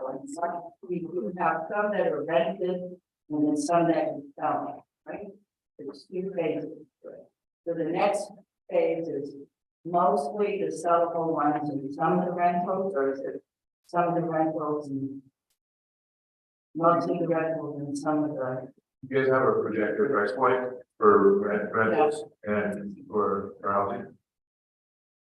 And I would just want to add to that, yeah, that we have county guidelines for affordable housing and what the numbers can be. So I'd love to know what that affordable housing numbers are for this project, as well as the market pricing that you're trying to hit.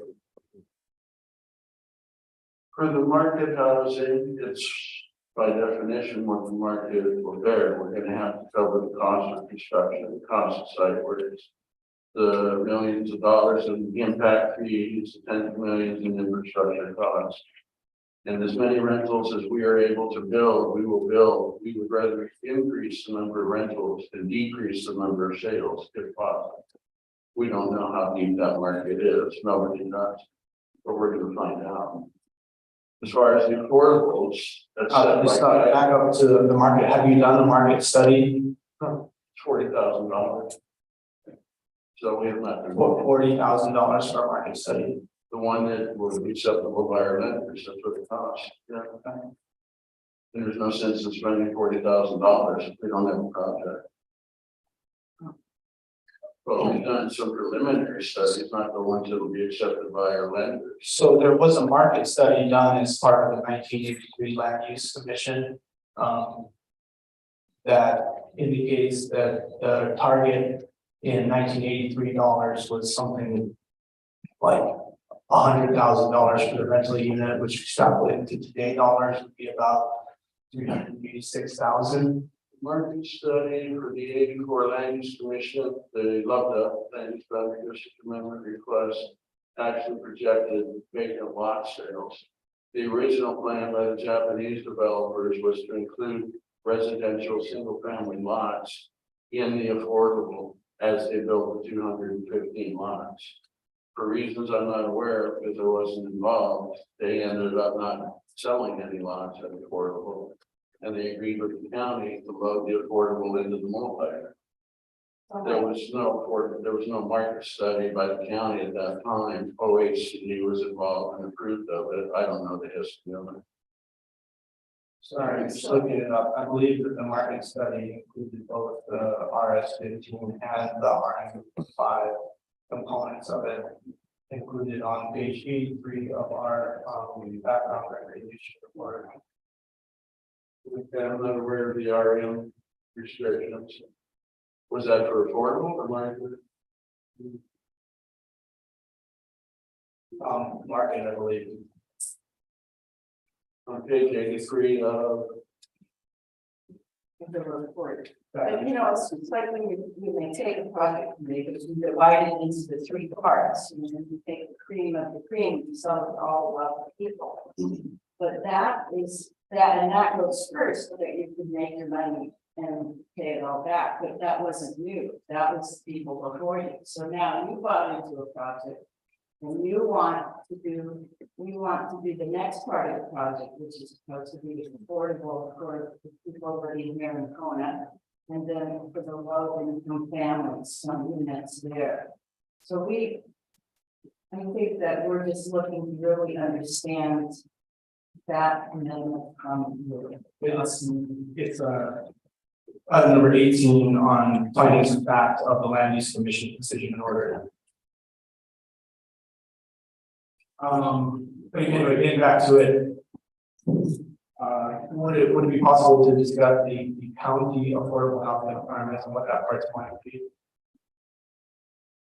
I don't know if the developer or the county folks can answer that the best. One more time, I'm sorry. Sure, no worries. Just trying to figure out what the affordable housing price point would be for units generated by this project.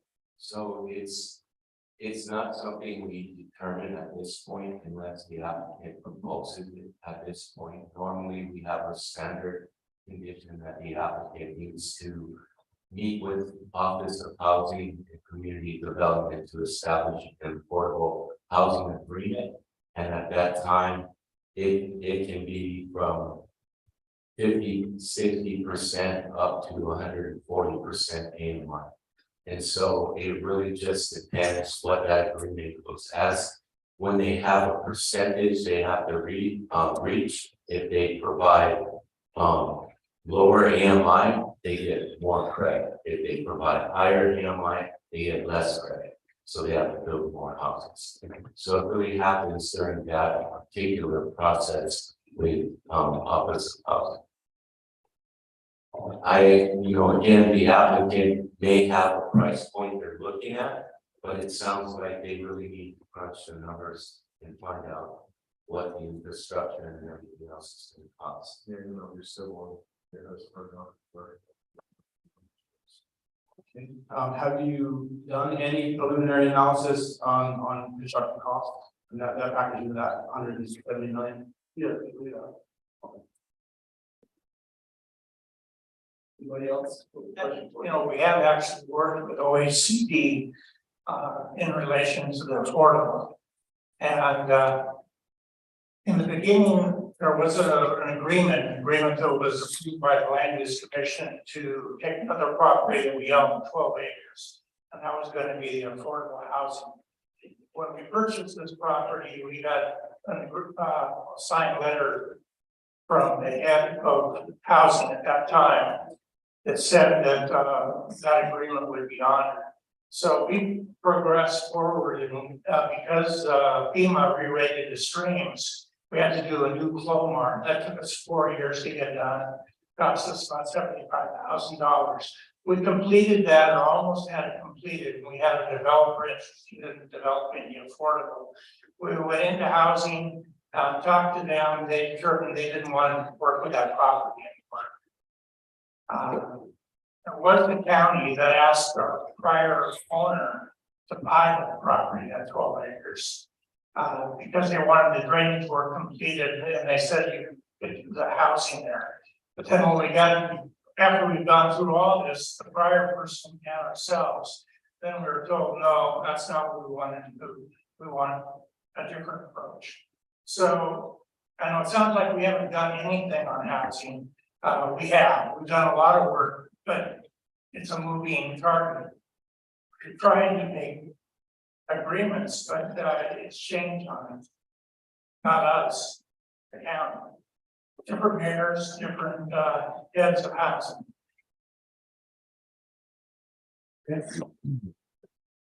Are you guys up to date on annual reports for the LUC?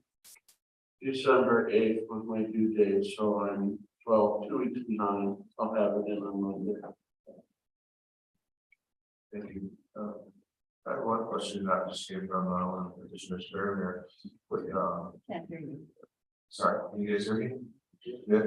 All right. One of the petitioners earlier, and I figured I'd ask you guys this question, I wrote it down. Just comparing the local workforce, keeping construction here with locals. That was a concern that was brought up earlier. Do you guys know if you guys would be subcontracting a lot of local contractors here? Or bringing outside entities in to work? We have met with operators union and carpenters union, and I talked to them. They both wanted a commitment, but we can't give a complete commitment at this time. We did agree with them that we would do everything that we can to try to see that union work was going to be used in the project. But we're unsure at this point. We talked to some other developers we could joint venture with. We don't have the funds ourselves to do this whole project. But we have talked to some other developers who do. that we had an interest, but nobody has an interest unless you have the zoning amendment completed. We can't move any further on this project without the zoning amendment. Once we get the zoning amendment, then we can start answering some of these questions you're asking. Thank you. I've never used an off-island project or anything I've done personally. I could make that, I'm sorry. No, what was that? we could, I've never used an off-island contractor for anything that I've done in Kona. Wow, thank you. I can say the same thing too for my projects. Wow. One other one. I just noticed there's one years up here. I want to ask this question. It's coming from the district. I'm looking at it. I saw, obviously infrastructure, wastewater management, traffic mitigation. The other one was SDVR. Is there going to be a CCR for SDVRs in these rentals? Is that what was looking? Obviously, things are changing moving forward here with hosted rentals and kind of, the new bills that are coming through. Previous thoughts on that? When we started this project, it was for long-term local rentals. We have never said to anybody, we intend to do TBR, nor do we. That being said, the way the county rules are right now, legally, the apartments aside, we intend to do the apartments long-term local housing. I don't think people are going to move to Kona to live in our 2-bedroom apartments. I might be wrong, but I don't think so. As far as the condominium law right now, one of the carve-outs for TBU is a condominium. If the condominium documentation, the CPR docs, do not explicitly disallow TBU, then my understanding, I can be corrected by planning department, that is it will be allowed. If we're involved, I can assure you there won't be, but if we're not involved, conceivably, it could be. Thank you. sure. Given your stated commitment to providing local housing here today, why are you seeking the small amendment to condition W? I'm sorry, affordable local housing. So you're seeking a small, what I see as a loophole to the LUPAC, to the LUC's decision and order back from the 80s. Why are you doing that? It's just a matter of flexibility. The reason being is that the project in and of itself has been really focusing on the mid-market. And that was the initial focus of this whole project. Now there is an affordable requirement which the applicant is willing to satisfy, but whether that's satisfied on-site or off-site or say through credits, that is still an opportunity that is afforded to anyone who wishes to satisfy and comply with Chapter 11. They just want that same flexibility, but that's only for the 20%. Keep in mind that, I'm sorry, you're talking about condition W, right? That is the one where they want the opportunity to at least get clarity from the State Land Use Commission if the overall direction is to maybe pursue other options such as off-site affordable housing. That land use commission order is very clear. I think it uses the word shall. That is what we thought at one point, but there also was an amendment to the LUC when it went in for an increment to get approval of the second increment of this project. And they actually recognized that it was in one of their findings that they recognized the 12 acres that were being originally considered, and those 12 acres is technically off-site. So the Land Use Commission has looked at that condition both ways. So we just want the opportunity to seek clarification if Because you would prefer the opportunity, you just want flexibility, is that what you're saying? You want to be able to do it either on-site or off-site? correct.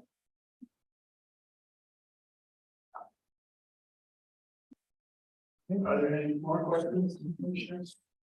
I have a question for staff.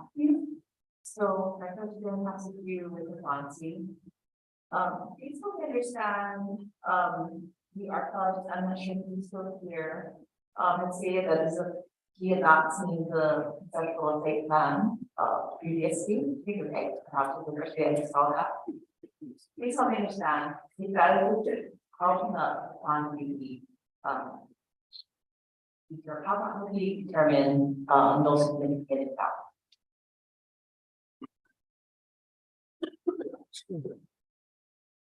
Aloha, Commissioner, I'm sorry, The question was, if the archaeologist was not privy to the site plan and the proposed project, how can they make a determination that no other properties would be affected and there be a finding of no significant impact if they haven't seen the project and compared it to the resource? Is that correct? Correct.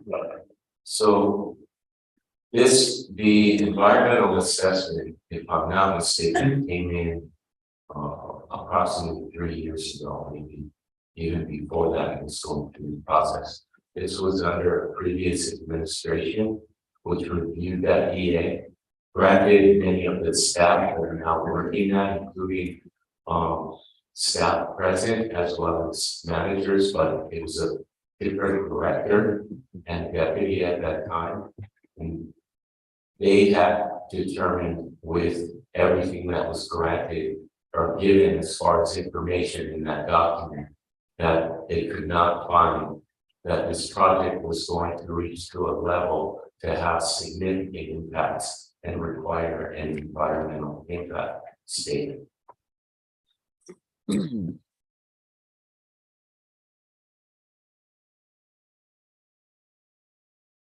So just for clarity, whenever a statement is made or a determination is made on the director, that there is a period of time to be challenged, and that did not get challenged, that particular determination. It could have been, but it was not challenged.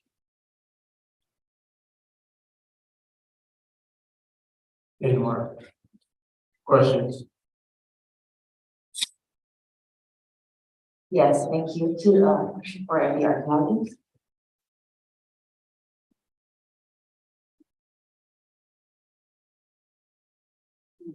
So my question is, given that you only received the site plan today, Yes, given your expertise, is there any other, are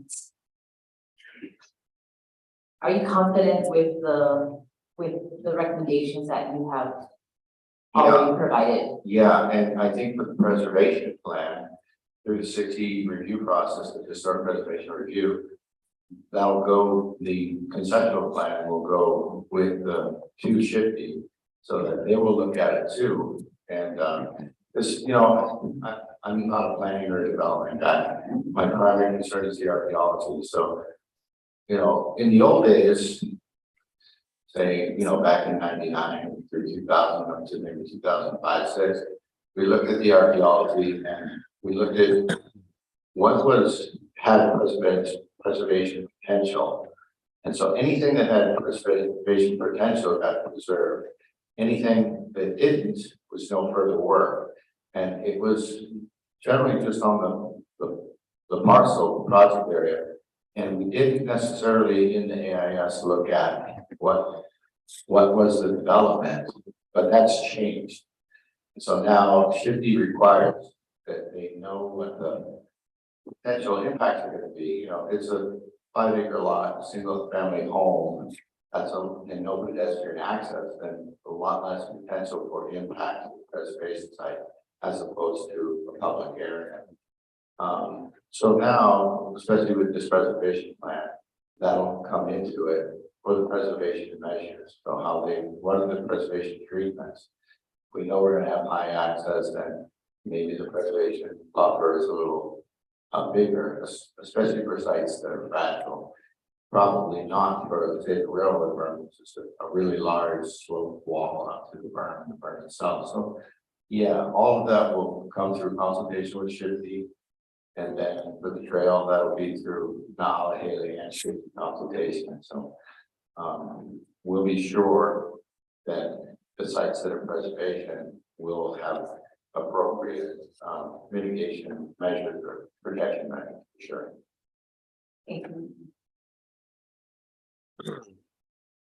Any more questions? At this time, we'll have to take a recess or lunch. Unfortunately, we have to do that, Pardon me. It's something we have to do. So, The city members will get sick, that's the fires, maybe we take. oh, that's going on. Okay,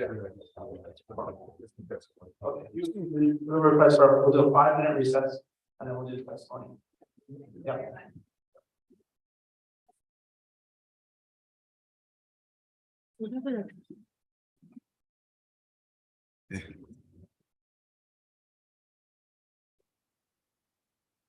Thank you for those.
Testing, can you hear me? Uh,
For clarification, when the planning department looks at an environmental assessment, we make a determination whether or not that particular assessment or project is going to have significant impacts, or if we find that it's gonna have a finding of no significant impacts. It does not necessarily mean we find no impacts, but there is a level to where it becomes significant, and normally it's in the case where impacts that are being generated by that particular project are not able to be mitigated in a manner to sufficiently lessen those impacts to not be quote substantial or significant.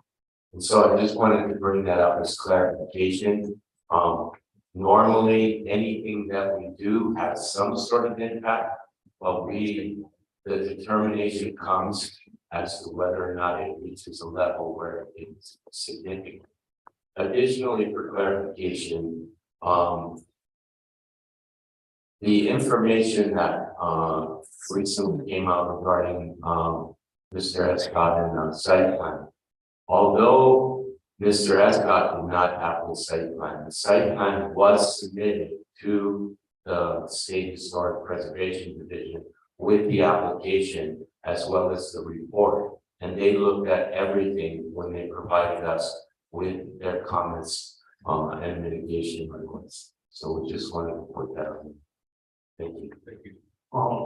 And then I did receive news that we have 20 testifiers, and lunch has been delivered, and we don't have refrigeration, so we are gonna have to take a break. It is gonna be a short one. We're gonna eat as fast as we can, hopefully 25 minutes, we'll be back.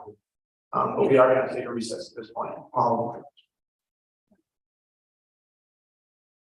Okay.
Right. They are. Very good. You have a state case number? Oh, there, thank you, Judge. TJ's number? Sorry. Can you call her? Sure. Oh, wait. He's down. Yeah, he's down. Yay. Off the. I'm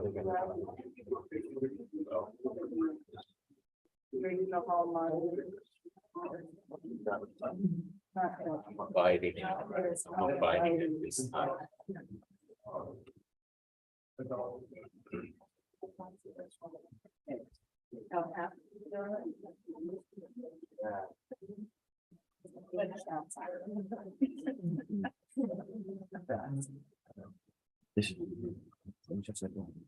One more. Okay, we will reconvene.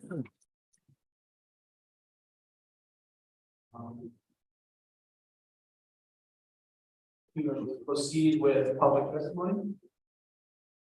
Are we gonna do in person or Zoom first? Do we have a plan? We'll go in person. In person. Okay. First up, Diane Blanchett Haddock. Oh, and just a reminder, everybody, we really have a hard time hearing unless you're like pretty close to the microphone. So you can speak in there, we can hear you and be able to understand the public testimony. We have a crowded 21 people, so we are gonna ask that everybody adhere to the 3-minute testimony. Clinton will give an update after 2 minutes and 30 seconds, asking you to summarize, and we'll move on so that everybody has the opportunity to share their testimony. Oh, and actually, everybody who intends to testify in public, could you all raise your right hand together? Do you swear or affirm to tell the truth on the matter before the planning commission? We do. Great. Hello, my name is Diane Lancet Madoff. First, I wanted to thank everyone for wearing blue today. That was our members who are opposing this development extension. Second, I'm objecting to the recess the chairman issued today to review additional testimony that was not provided to the public as in a violation of sunshine law and due process. And I'm going to start with a speech. There are many, many reasons for this commission should not support the time extension that expired in 2011. The zone, as you all know, the zone change was first approved in 1984. Please consider that this property is located within 2 floodplains. This is a giant map. Everybody's seen it from your things. The area is right in the middle of these 2 floodplains. The proposal to designate at least 50% of these uses as short-term rental does nothing to benefit the community and adds to overdevelopment in Kona. Please consider there is no mock-up in Mackay Road proposed for this project, even though there's at least one street available, which can alleviate some of the congestion on the highway. Please consider that there are historical trails and cultural artifacts throughout these parcels that need to be preserved. If someone does not take a stand now, what type of message are we going to give this generation and future generations? Please do not be part of the overdevelopment of Kona. Aloha. Next, we have Joel Kimball.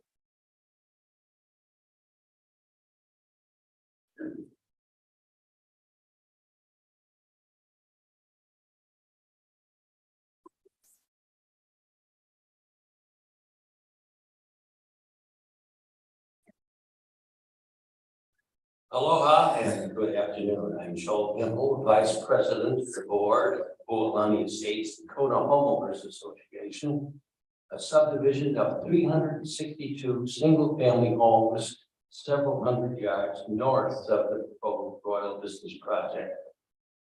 Because there were many testifiers here today and written testimony covering a variety of issues raised by the request for another time extension has already been provided by me and others, some of whom had to leave. I intend to focus only on the traffic concerns. I note that the traffic counts submitted by the applicant are woefully inadequate because they were taken during times when the COVID pandemic had begun to cause a significant decrease in visitors and business operations that resulted in greatly reduced traffic on Highway 11. Further, they don't adequately account for greater traffic volume that would result from other proposed developments in the area, such as the Pua'a development and Suffolk investment applications for commercial and multifamily residential development on 30 acres mouth of Highway 11, the main entrance at Pu'apu'anui Street. Applicant used a 1% rather than a 2% growth rate. Nor do the studies adequately deal with the fact that the needed improvements to Highway 11, which include widening to 4 lanes by the state from Henry Street to Kamehameha Street Road, are neither planned nor funded, and are therefore uncertain for the foreseeable future. It's most disconcerting that applicants' response to concerns expressed regarding some of the existing deficiencies of Highway 11 are not the responsibility of applicant to correct because they are outside the scope of the project. And nevertheless, the deficiencies must be taken into account when considering whether to approve the application. Further, the direct access to Highway 11 from the development would be a non-signalized intersection, which will result in traffic delays and is inherently unsafe. In short, 30 seconds remaining. we fear that the Kona crawl will become the Kona halt if this application is approved. Finally, we object to the application because too much time has elapsed and too many changes have occurred since this project was first proposed. It's time to go back to the drawing boards. Mahalo for your kind attention. I'll be happy to respond to any questions. Mahalo. I'm gonna call up the next 4. Deanne Winchell, Cheryl Ingwe, Mark Powell, Renee Inaba.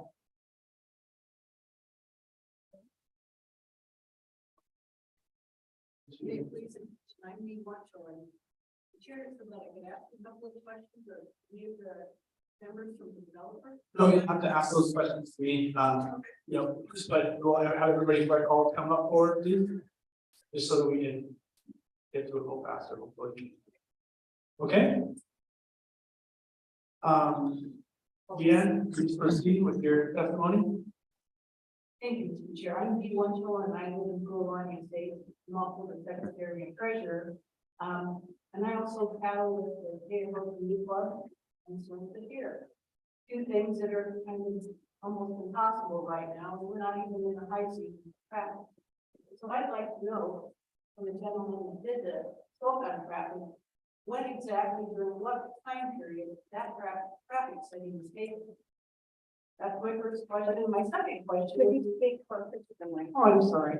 And my second question was the pictures that were shown up there of the Queen K Highway. They weren't taken during this time at all, obviously, because right now it's bumper to bumper.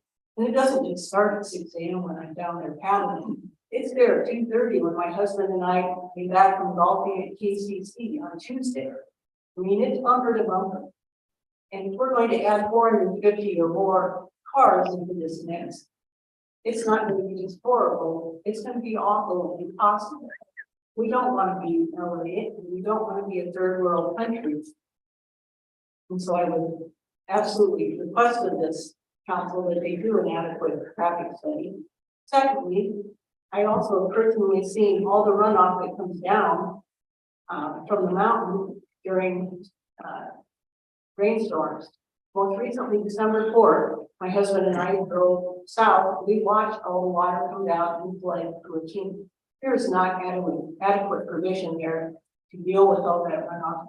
And anytime you put more asphalt, more concrete anywhere, you're going to make the problem that much worse and cause injury and possibly more. What we should be doing, looking forward as a planning commission, is solving the problems that have been created in the past, not making. Thank you. Wow. Next is Cheryl Penway.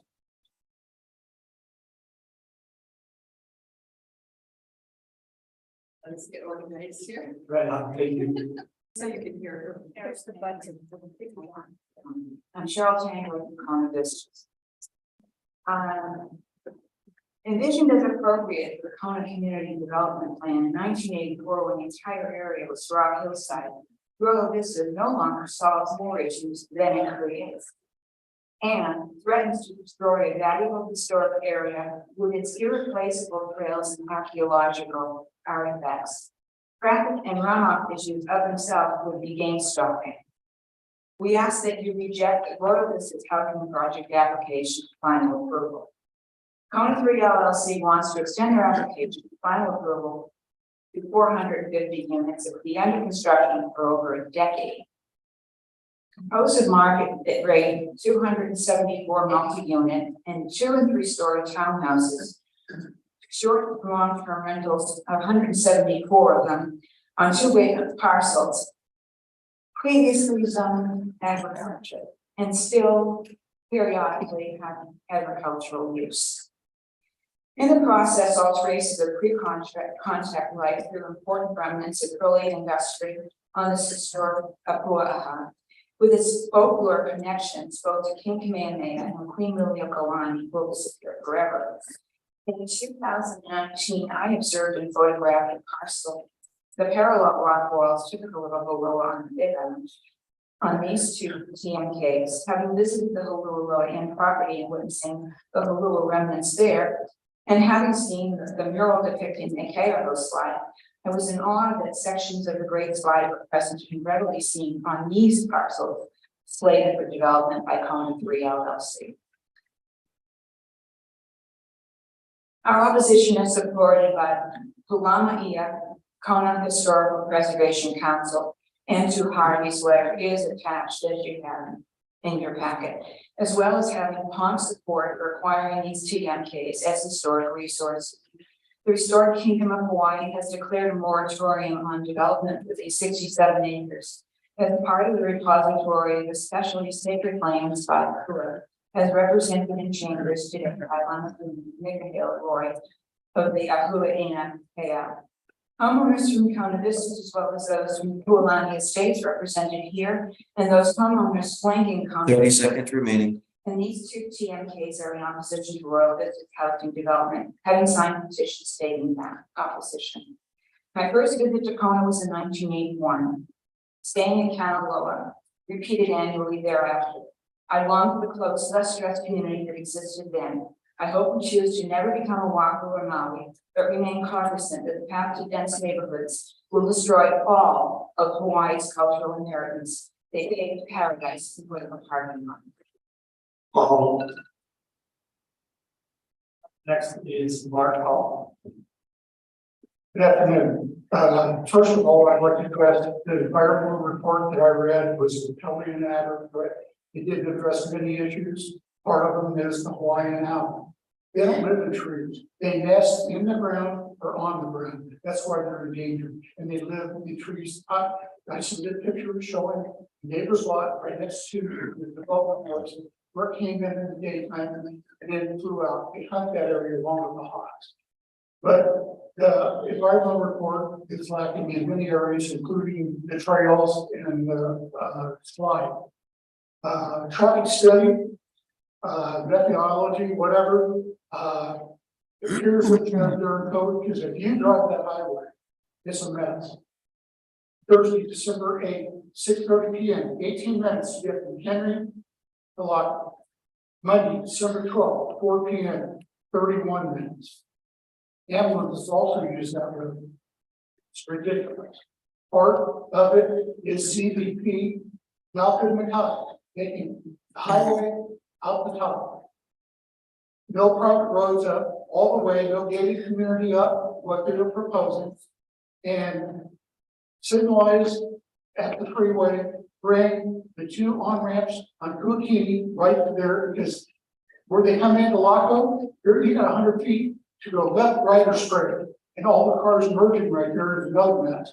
On Laco, Macau side, Malca side. No right-hand turn lane to go north.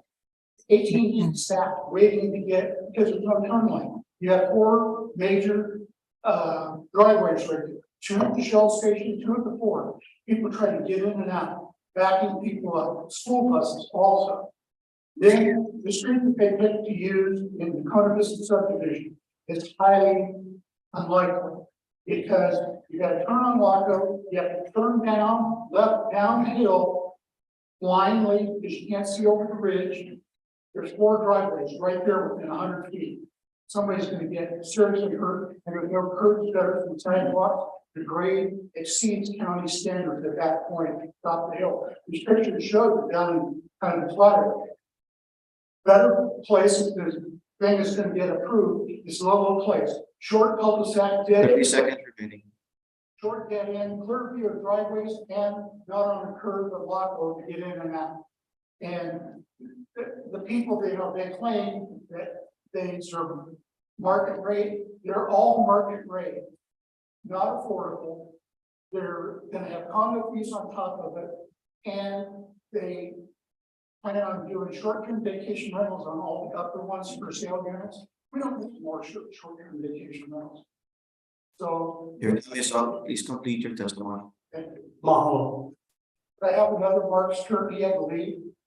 We've had 4 people leave because. Yep, Mahalo. Renee, you know. Let's see if I can do this. It's kind of scary. Okay, hi, my name is Renee Inama, and you see a lot of people here that look like maybe they just moved here, but here's the thing is that I kind of sound like that too, but my family goes back 5+ generations in these islands, so I'm from this Ahupua'a that we're talking about right now, Ahupua'a, and so my family came from North Kohala. So it's a different area, but where you live matters, and your heart, the land really has to matter. I had presented to you guys 2.5 pages, and I hope you read it. It's pretty dense, but it's really important of the things that need to be considered. And then I'll shorten that, and then I came up with this, and then I heard everything today. And I thought, I don't know. I think the problem I'm having is that there hasn't been enough actual shared information in a transparent way for the whole community. And I think it's a little unfair to put this in front of you guys and say, okay, guys, you decide for the whole community when we're hearing new information. And I'm telling you that my husband, myself, and a lot of people you're hearing from have been very engaged in this. We care about the endangered species, endangered and protected species that are on the property. You can't do a bat study during the daytime. There's no night study as far as I know. And you can't say there are no owls when we see them. You can't say there are no eel when we see them.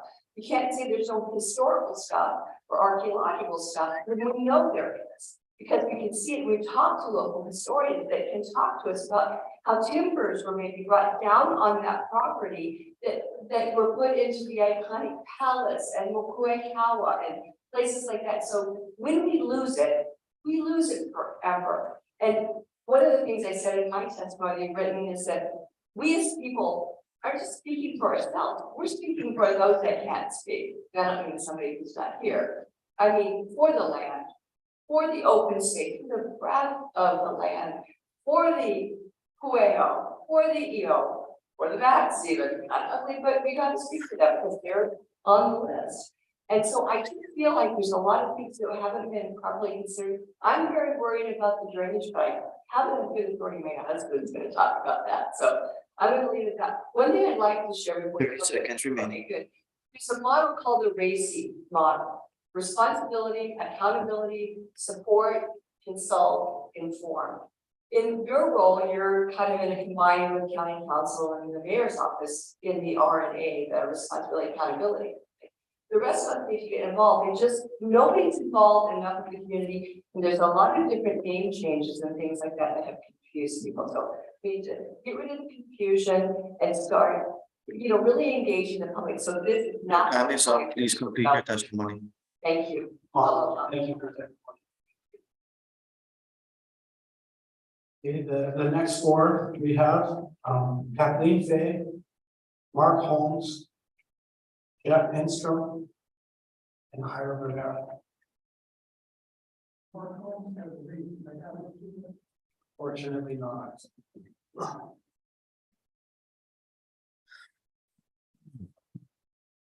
You see that you've got two. Came up, is happening today here.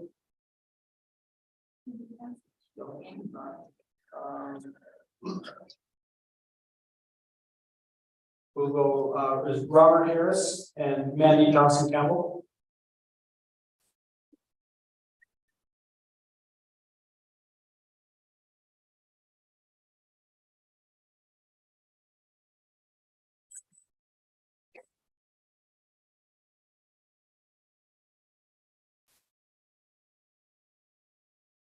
So Mark Holmes has left, right, okay.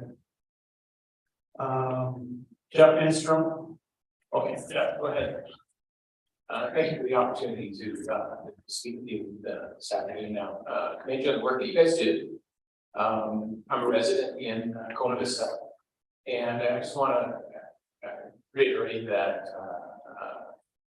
for all the reasons that you've heard, I contest this development, this amendment. But reading from a practical perspective, it comes down to one thing. I live on the Koanoa, and making that a major thoroughfare is just not, it's just not practical.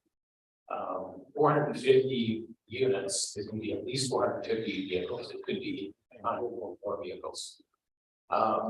Most of the time when I leave my residence, I head into Kona.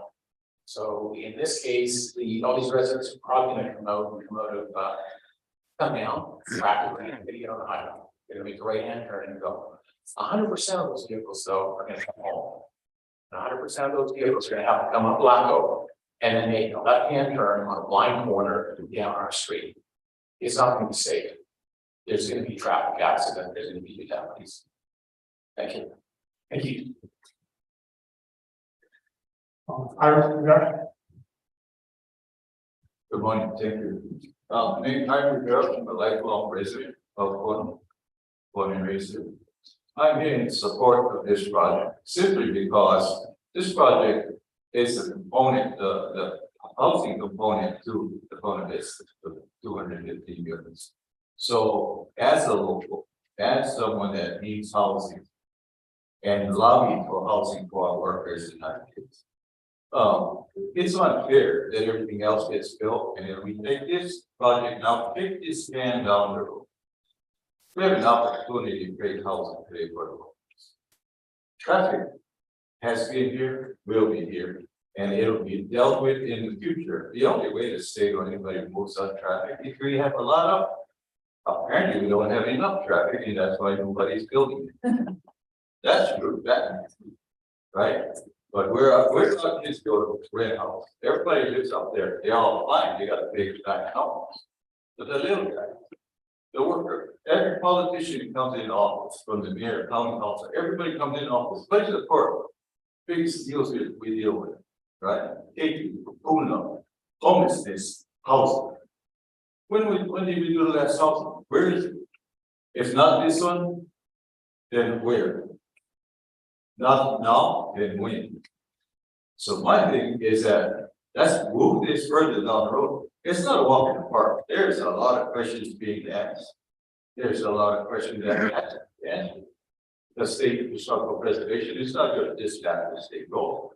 The general plan they showed up there got to be adjusted to accommodate that. This simple thing. I always tell developers that you should have the land tell you what to build on it, not you tell the land what to build on it. So anything that has to be preserved, any engineering on the streets has to be done.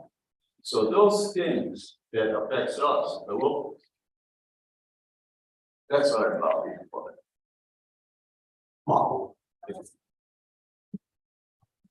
Robert Harris. Thank you for letting me speak. I'm Robert Harris. I am a resident of Kona Vista.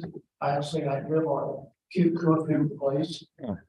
And the part that I really don't understand is how we can justify putting 490 units of traffic down a residential street rather than a thoroughfare. Similar to what Lago is. Lago is a thoroughfare. It has no homes built on the street. Cookini has all of it. It's not a thoroughfare, but for traffic to go through. Like Jeff has said, all the traffic that leaves this development goes north, Kona, or if they want to go south, they have to go through Kuakini. That's the only way out. And then when all this traffic comes back, it all has to come through Kuakini because there's no turn at Queen K and that development to turn in to the development. It's I just don't understand how you can justify that much traffic down the residential street. That's. Thank you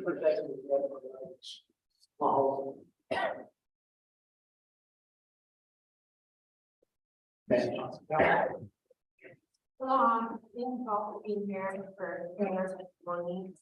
I'm a resident of Honolulu, Ottawa, lived there for about 15 years. I live lower. But I am not in support of extending the permit for this project the way it is, the way it stands right now. I think there's too many questions outstanding. First and foremost, of course, one of the biggest problems we're facing in Kona right now is affordable housing, but there's too many question marks on this project so far. They're going to move the affordable section somewhere else, and then what is that going to happen? And what does affordable mean? And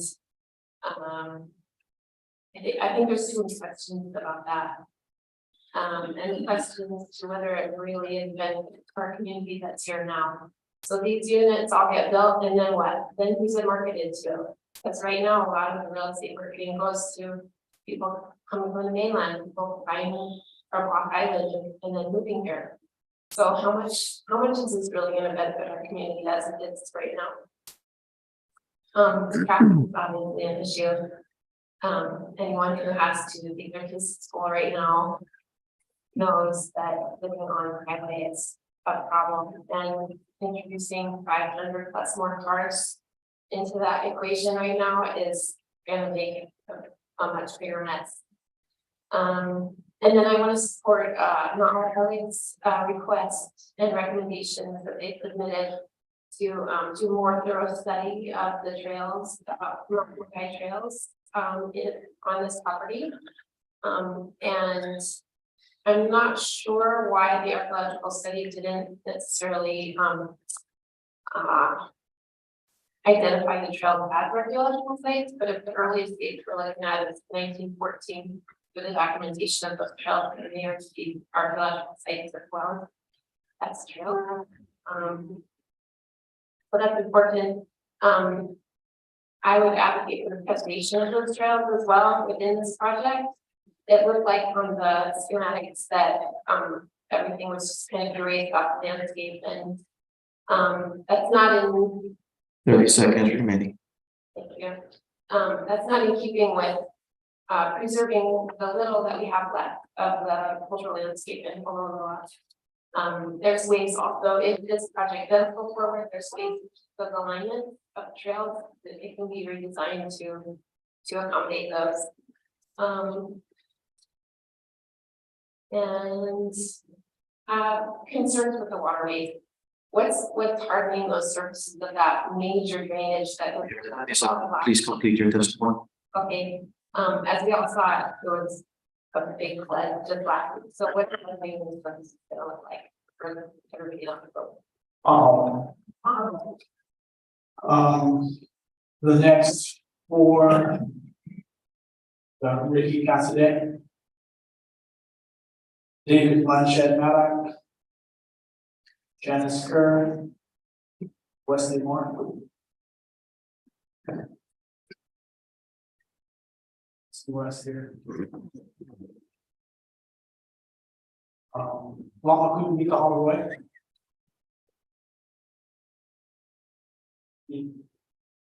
Like to step forward with this one. We've got to take them in order that we have them. Yeah. Come up. No, okay, yeah, sure. Sure, all right, fair enough. Here's Cassidy. Aloha. Thank you for your service. I know you're a co-regional. My name is Ricky Castaigne. My testimony is simple. We have a housing crisis. We have a poverty crisis. We have workforce housing that's non-existent. The way the system of affordable housing always been working is that you subsidize the poorest with the richest. The middle does not get served. Okay, we've seen this. I've done this for 40 years. I do 5 or 6 affordable housing studies every year to prove need. If you look at the demographics across the state, 1 in 5 of us need public housing, and 3 times and a quarter of that is actually in your public housing inventory. There isn't enough bandwidth. On top of that, public housing takes 10 years at best. It's not run as a business, so it's going to be a lot longer and a lot more expensive and a lot more regulated. What you have in front of you is the ability to do rental housing. Most developers do not do market rental housing. The commitment is impressive, on top of which the shibboleth of saying it's going to be short-term rentals does not fly, because the mayor, if he was here today, would say, I won't grant that. It doesn't happen, okay? It's been told to several developers on commercial zoning that no, the law reads it, but we're not going to do it. Where you guys are is early in the process, okay? You shut it down now, you don't get a lot of the final questions answered. You cannot do a land plan without going through shifting.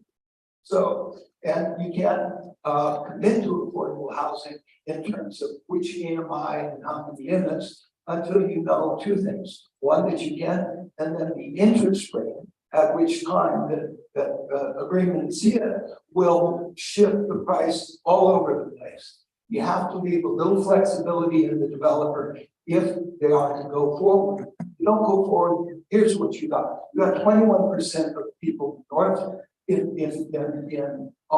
this side of the island suffering either crowding, which means couple families, or more than 2 people in a bedroom.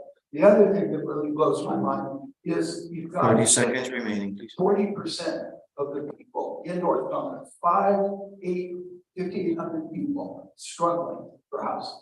You have all these people coming to Hilo to work, and you want traffic, try to go back and forth.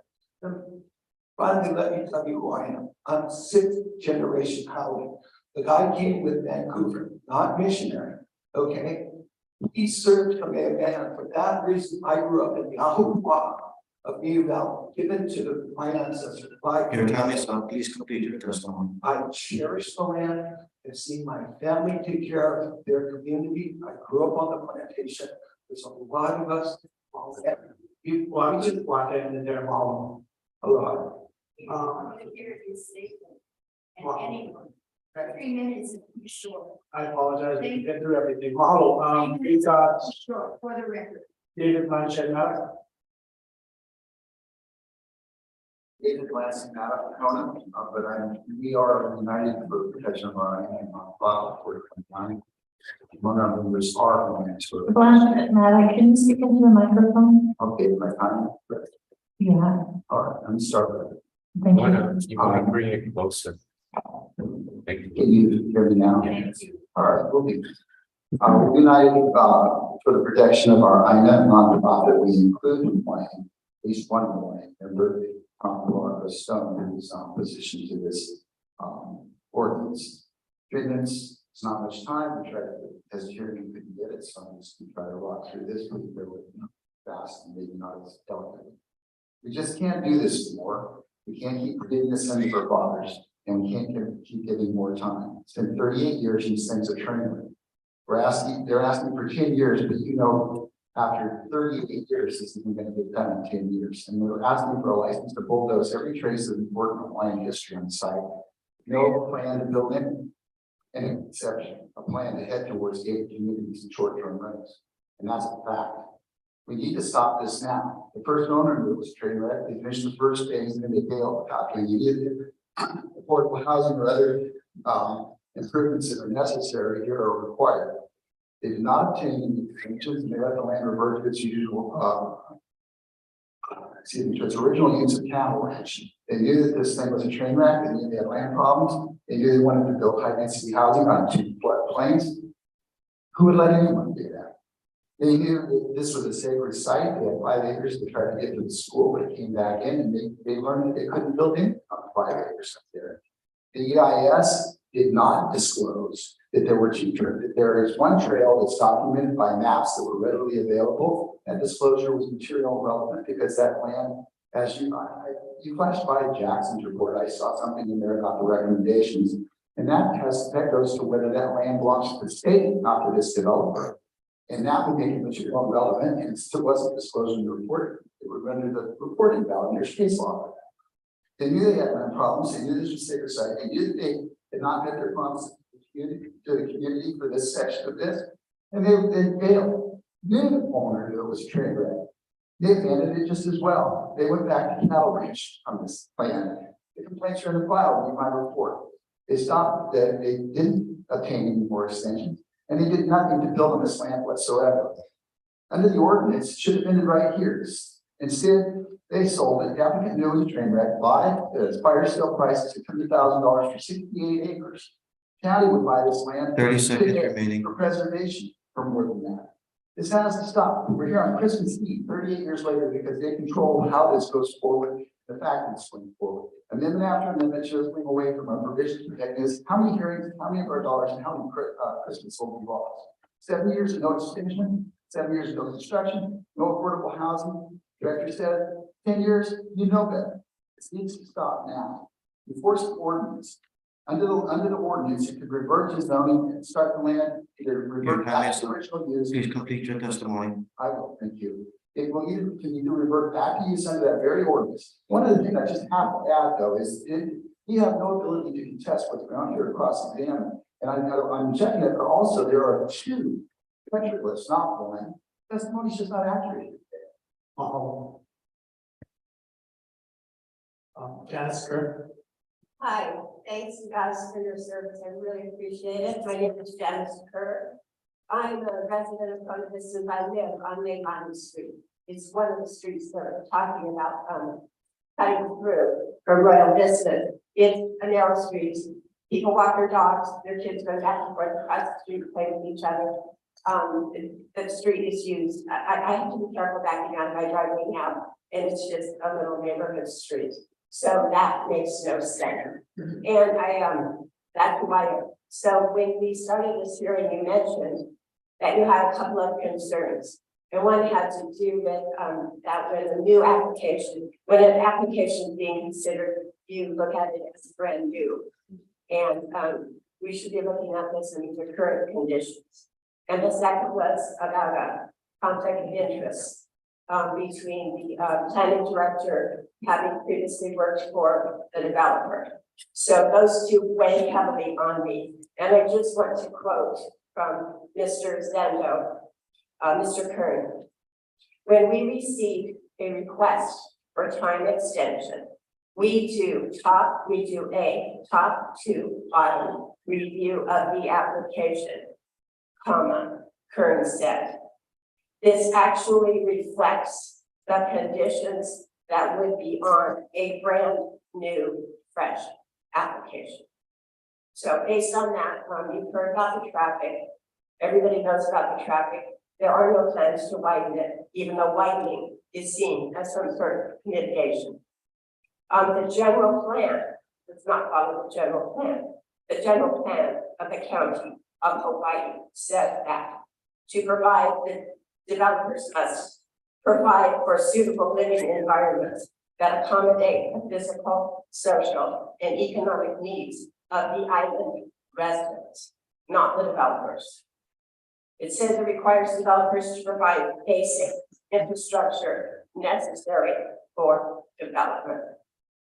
And it says further that developers should seek sufficient production of new affordable rental and fee simple housing in the county. That's the county general plan. I have not heard anything except they want to get out of 30 seconds remaining. They want to get out of the affordable and the last thing I want to say is that none of their maps show that. The drainage goes directly to the ocean. and I can hand you this, and you can pass it along. This development is circled, and all this drains to the ocean, and now they don't want to take responsibility for the drainage into our beautiful ocean. Thank you. Wow. Sure. Next, we have Ramaku Mikahalaway.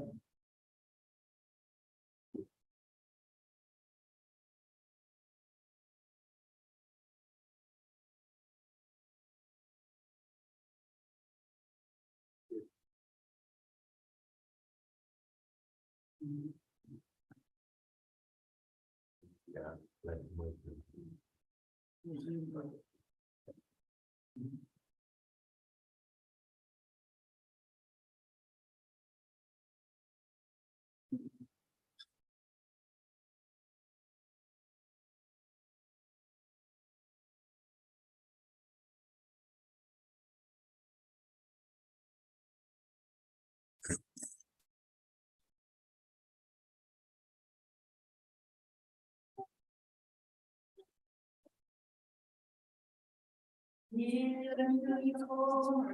It's just check, no, 3 minutes.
Here is Kalua Kalani, the second heaven.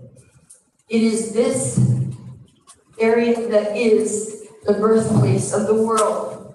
My story is the story of the world. Not unlike the story of Joan of Arc. In 2010, I began to hear from the ancestors of Weavy. As Kahu Abu my father, David Gili had the mountain of Junior restored the first the capital site of the Kingdom of Hawaii. I visited with him in 2005, and in February of this year, Akua has named Tu as Kahu. Tu, I am Ku, the Kahu is now Ali Nui Mo'i, Edmund Gili Pa, Silva Jr. I have testimony that can keep you for days on this land that I grew up in. And now you need to hear all about it. 3 minutes would never be enough for everything we want to say. Thanks to the people who speak, for this is sacred. So in this time, I have to say that this land is before the governor. Be protected by moratorium. These are not my words or my heart's. 30 seconds remaining. All from Almighty, who stations me to tell the truth. And the truth, Kapakahono years, we are occupied. We are a country occupied.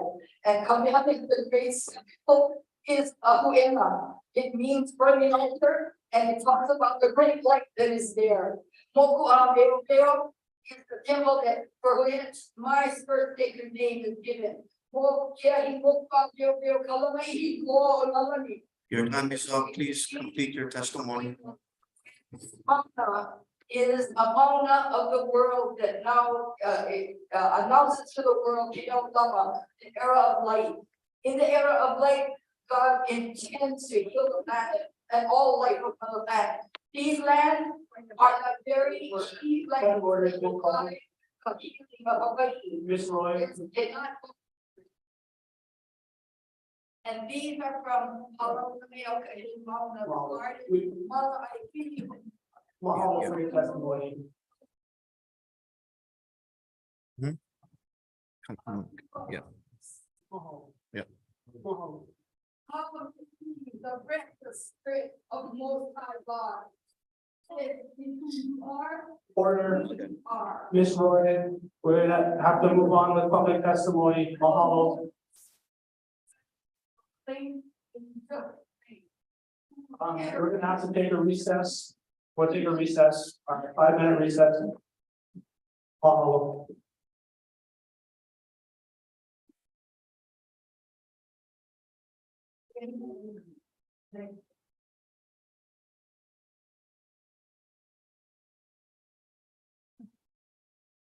One forty will be back. Huh? I know that. It's so hard. Yeah.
Okay, we got the last four.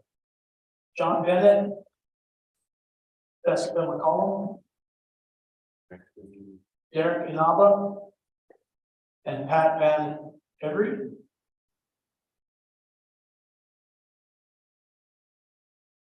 Okay, while everybody's coming up, John, go ahead.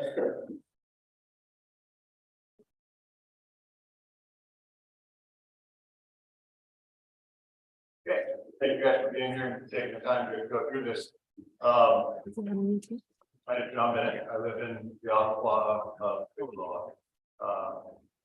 A lot of the stuff that's already been talked about, you guys can hear that museum or whatever the word is for it, but we all know the traffic's not getting better. The infrastructure's not there to support it. As a planning department, planning commission, I suggest infrastructure first before doing something of this scale. I'm opposed to this development, but I'm not going to put that there. So I'm supposed to address you. Sorry. These guys bought a pretty cool piece of property. Really cool piece of property. I'm a history major. I love history. And to learn what I've learned about that piece of property is amazing. So if anything, we're all going to walk out of here with a little bit of a history lesson today. Underneath the Queen K Highway is a layout called Jalakeko La'a. Translates to pathway of the canoe. Above this proposed development is a portion of a Hulua. Now remind you, we're at Hulua Ahua.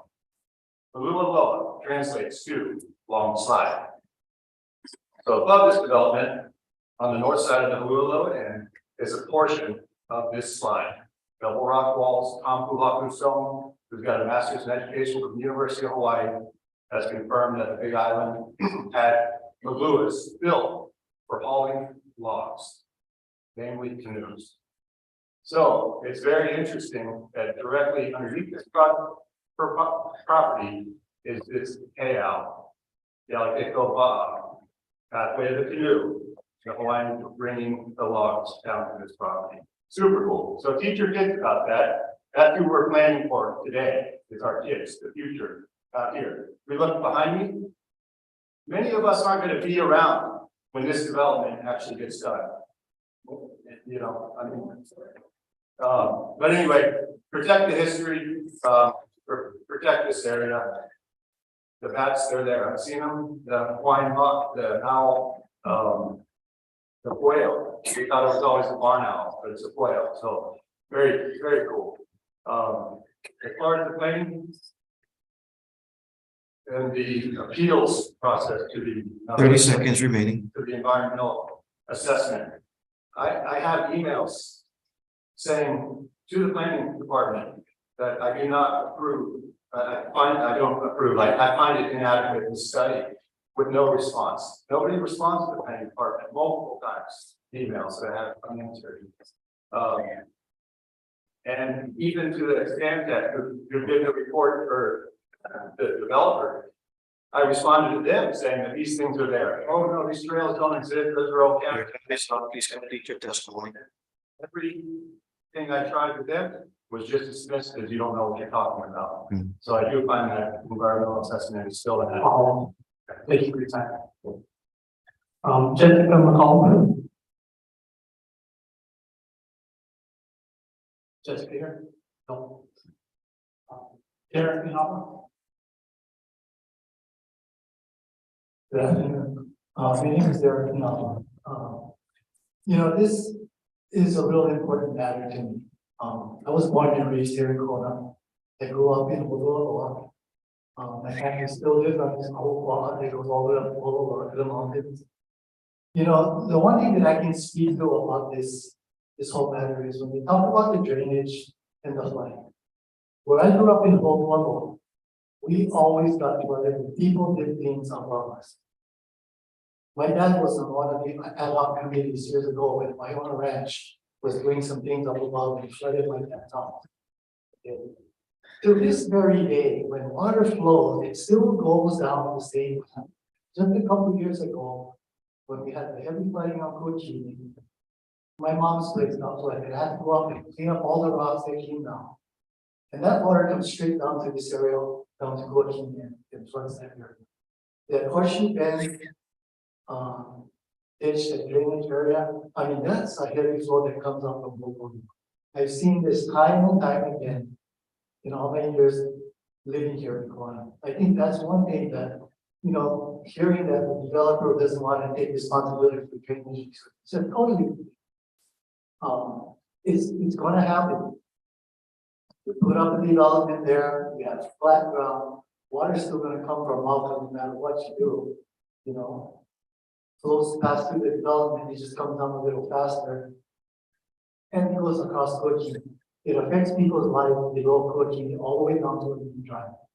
And I think this is one of the most important things for me that I've seen throughout my lifetime here in Kelowna, where we've had issues. You know, people have talked also about the traffic. You know, the traffic is an issue. I totally agree. I live in Pualani Estates. I live on Pauli Street. If you're driving out of my street in the morning, 8:30, 9 o'clock, the sun is just blind coming up. And cars do not drive slow. I almost got hit several times coming out of my street. If we're going to be adding more traffic to our community, or even to Kona Vista's community, you know, we gotta take care of this infrastructure now with the streets. You know, my wife was on 30 seconds remaining. My wife spoke a little bit earlier already. You know, she has been to numerous meetings in the traffic committee for our neighborhood, the issues that we have. So, you know, it's like, I don't see how we can't not do anything with the way the traffic is now. I think this has to be addressed. But a lot of mine is, you know, it's like, I'm really not in support of this extension of these permits. Mom. Our last in-person testifier, Pat Manfred.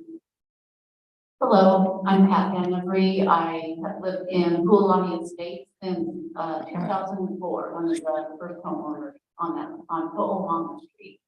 One of the things I have seen over the years is the flooding on that property. And what will they do when they can build a bridge over when it floods for people to get through it? Because if they're planning on coming through Ho'olana Street and there's a heavy rain, even it may not even be raining and on down by the highway, it could be raining just up on the mountain and we're getting floods coming down.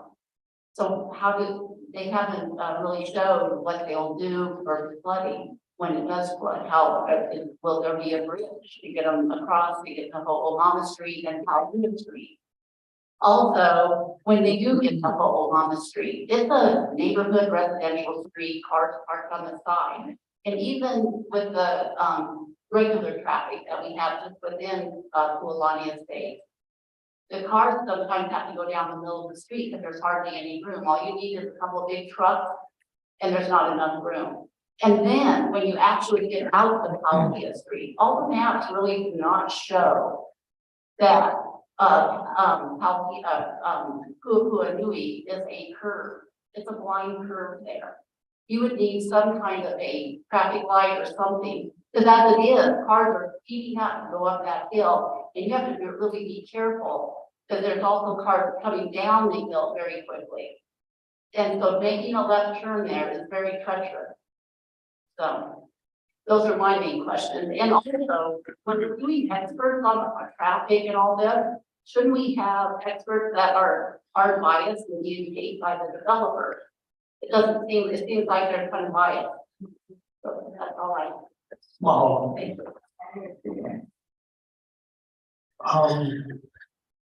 Next we have any Zoom testifiers who wish to testify at this point. Do we have anybody remaining on Zoom?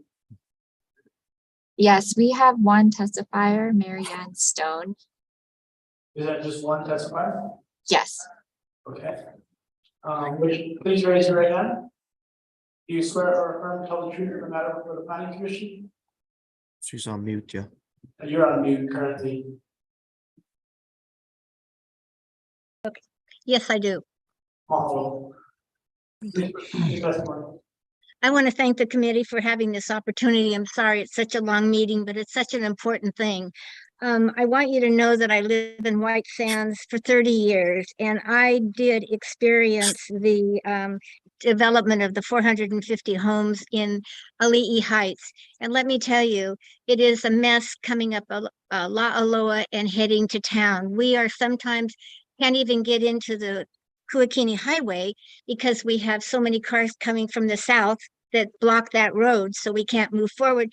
Then once we move forward, we're going bumper to bumper all the way to Laco, and it isn't until after you get past Laco up the hill that it may open out a little bit more. That's my biggest issue is the traffic, because I have experienced what 450 homes do, and I know that 900 cars will be a huge impact. The other thing I wanted to say is that I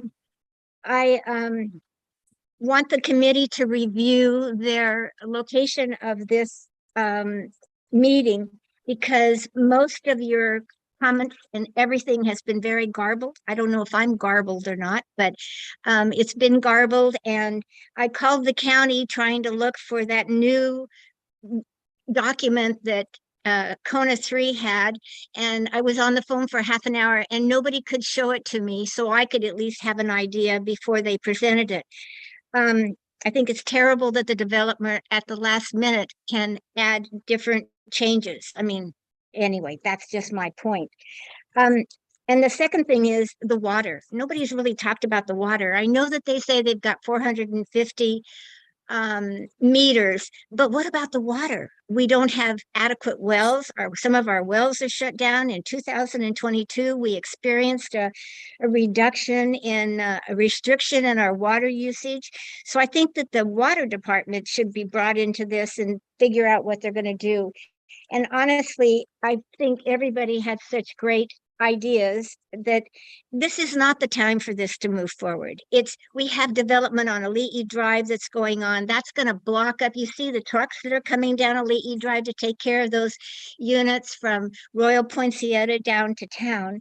And 30 seconds, Ms. Stone. And those are needing water as well. And those are already in the process. So somebody needs to deal something with water.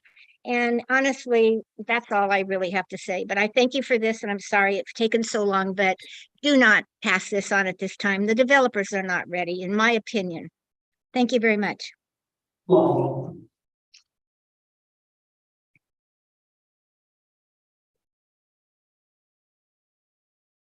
But that concludes public testimony. Is there a motion to close public testimony? I'm going to close public testimony. Sorry. Okay. All those in favor? All right. Aye. Public testimony. At this time, the applicant can come forward and provide a response to public testimony.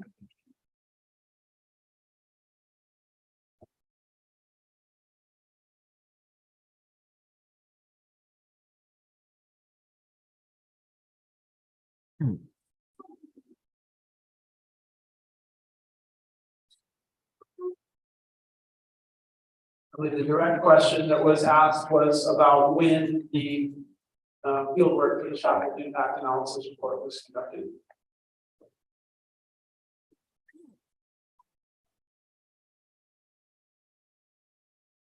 Okay, that was me. So, but I think the comment was if it was taken during COVID. Is that right? Yeah.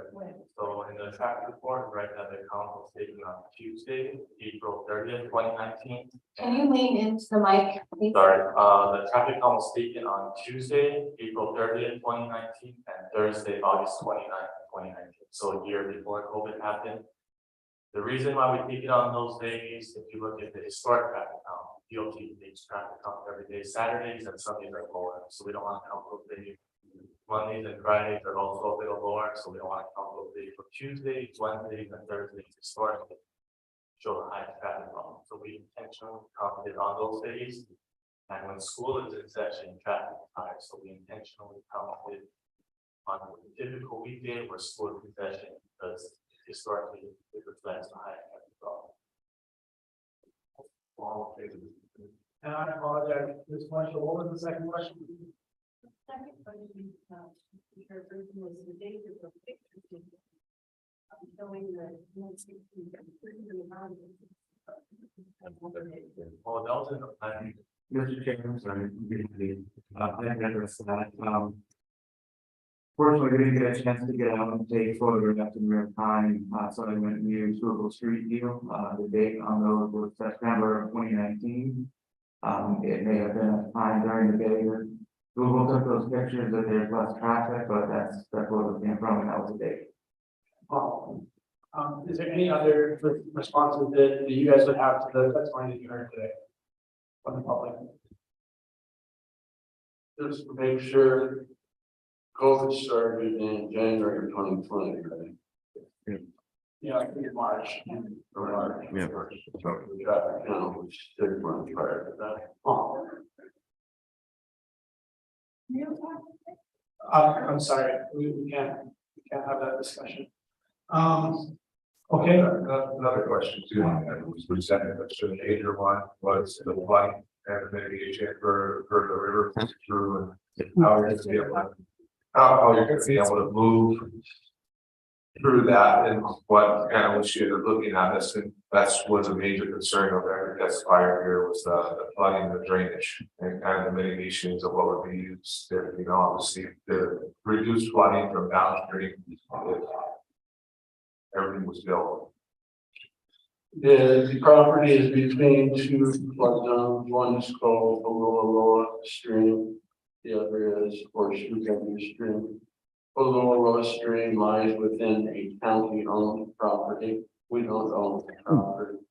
We have done some work on it in conjunction with the county for DPW planning department approval to save, keep things safe for the neighbors on the distance.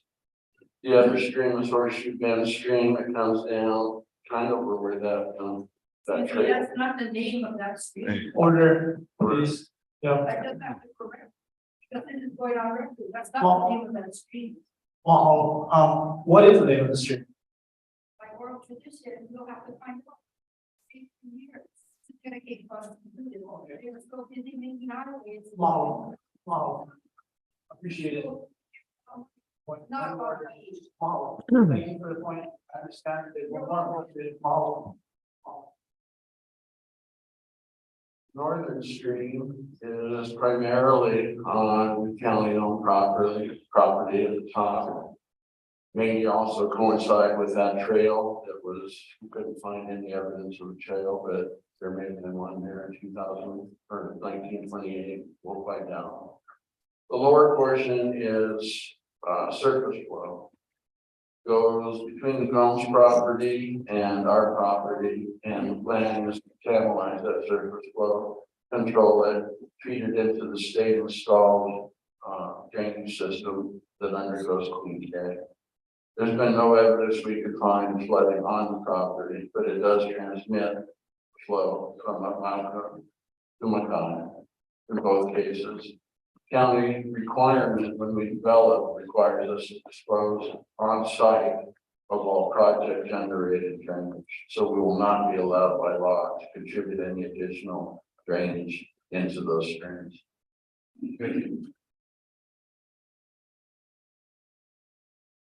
I have a lot of questions for the engineer. So I need to clarify that there were two field site dates for which traffic was implemented. Can you also speak to the time, from what time to what time? April 30th was taken from 6:45 to 8:45 and 3 p.m. to 6 p.m. The Thursday, August 29th was taken from 7 a.m. to 9 a.m. and 3 p.m. to 6 p.m. Thank you. Yeah. Follow-up question would be. I find it's 2 days adequate to fully understand the traffic pattern of a given year. What's the question? Are 2 field study dates for approximately 6 or less than 10 hours in total adequate to understand the entire traffic pattern for a given area for an entire The year? traffic report focuses on the AM and PM peak hour.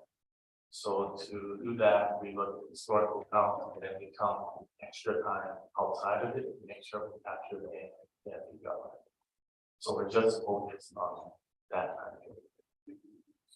is there plans to conduct additional traffic studies? Not that I'm aware of.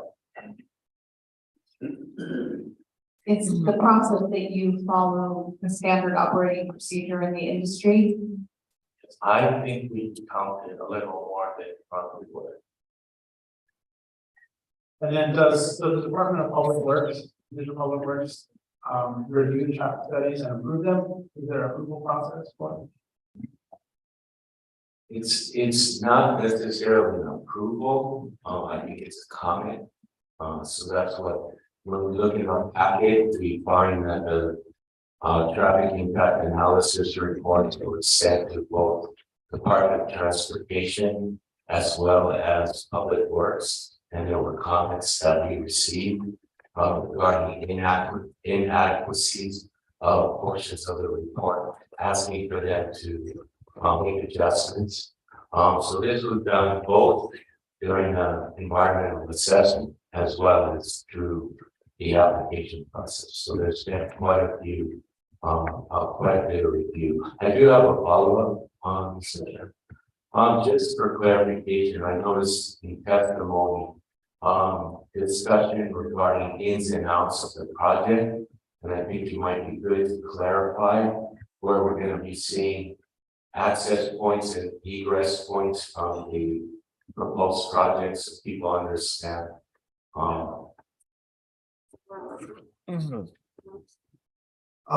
Do we have DPW on?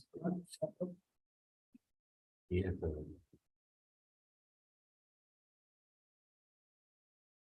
We had DPW engineering this morning on the call. They're no longer here. We requested that a representative from the traffic division also be here. He was unable to join us today.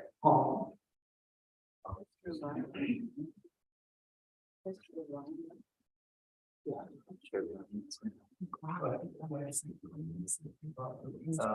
for the opportunity. Maybe just for everyone clear about the ingress and egress movements of the public project. Is the project has always anticipated a full movement channelized intersection at the project's corner of business access way and its connection directly with the Queen County Market Highway. Full movement means that they will be right in, right out. There will be also a left out as well as a left in from the highway into the project. So the traffic impact analysis report that was prepared, I think back in 2019, that helped support the analysis within the environmental assessment. Took into account the movement intersection, as well as its effect on other intersections within the area. As you may recall, case towards OR Street was that connection to Corona Vista was going to be delayed to a completion of phase 2 of the project. However, due to comments from DOT and Public Works, that connection was moved up further to the completion of phase 1, which meant that now, as soon as before occupancy of many units within the entire project, both the primary Royal Vista main entrance with Queen K, as well as the Kikua Nahoa connection that will then provide connectivity to the Mako Street intersection will be made available to accompany the traffic flow of this project. And if I would like to further elaborate the efforts of well, I just wanted to bring up, there was a question regarding why isn't a signalized intersection? The reason we designed it that way is we met with the Department of Transportation, DOT state, and they told us that it would be too close to the Laco Street intersection, and there was no way that we could do a signalized intersection there. So the reason it's not signalized is Department of Transportation. It's not an option.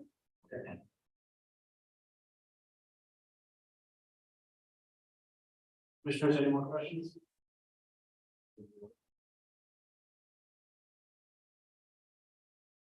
No questions, we can see the motion. And then we can have a discussion on the project, and we can make a motion to accept. Make a positive recommendation, because planning commission is only making a recommendation to county council, where there will be a lot further discussion on the matter. We can make a motion to a positive recommendation, negative recommendation, or motion to defer to continue county commission. Mr. Chairman, it's possible that we ask Mr. Rai to restate his amendments. The 2 amendments, please. Of course. Okay, thank you. Once again, condition J is related to development generated runoff. The fifth line from the bottom, if I could read the entire sentence as proposed to be amended, maybe that'll be easier. It starts off with further mitigating measures as approved by the Department of Public Works shall be taken to eliminate any downstream impact directly caused by the proposed project area. And let me continue with condition W.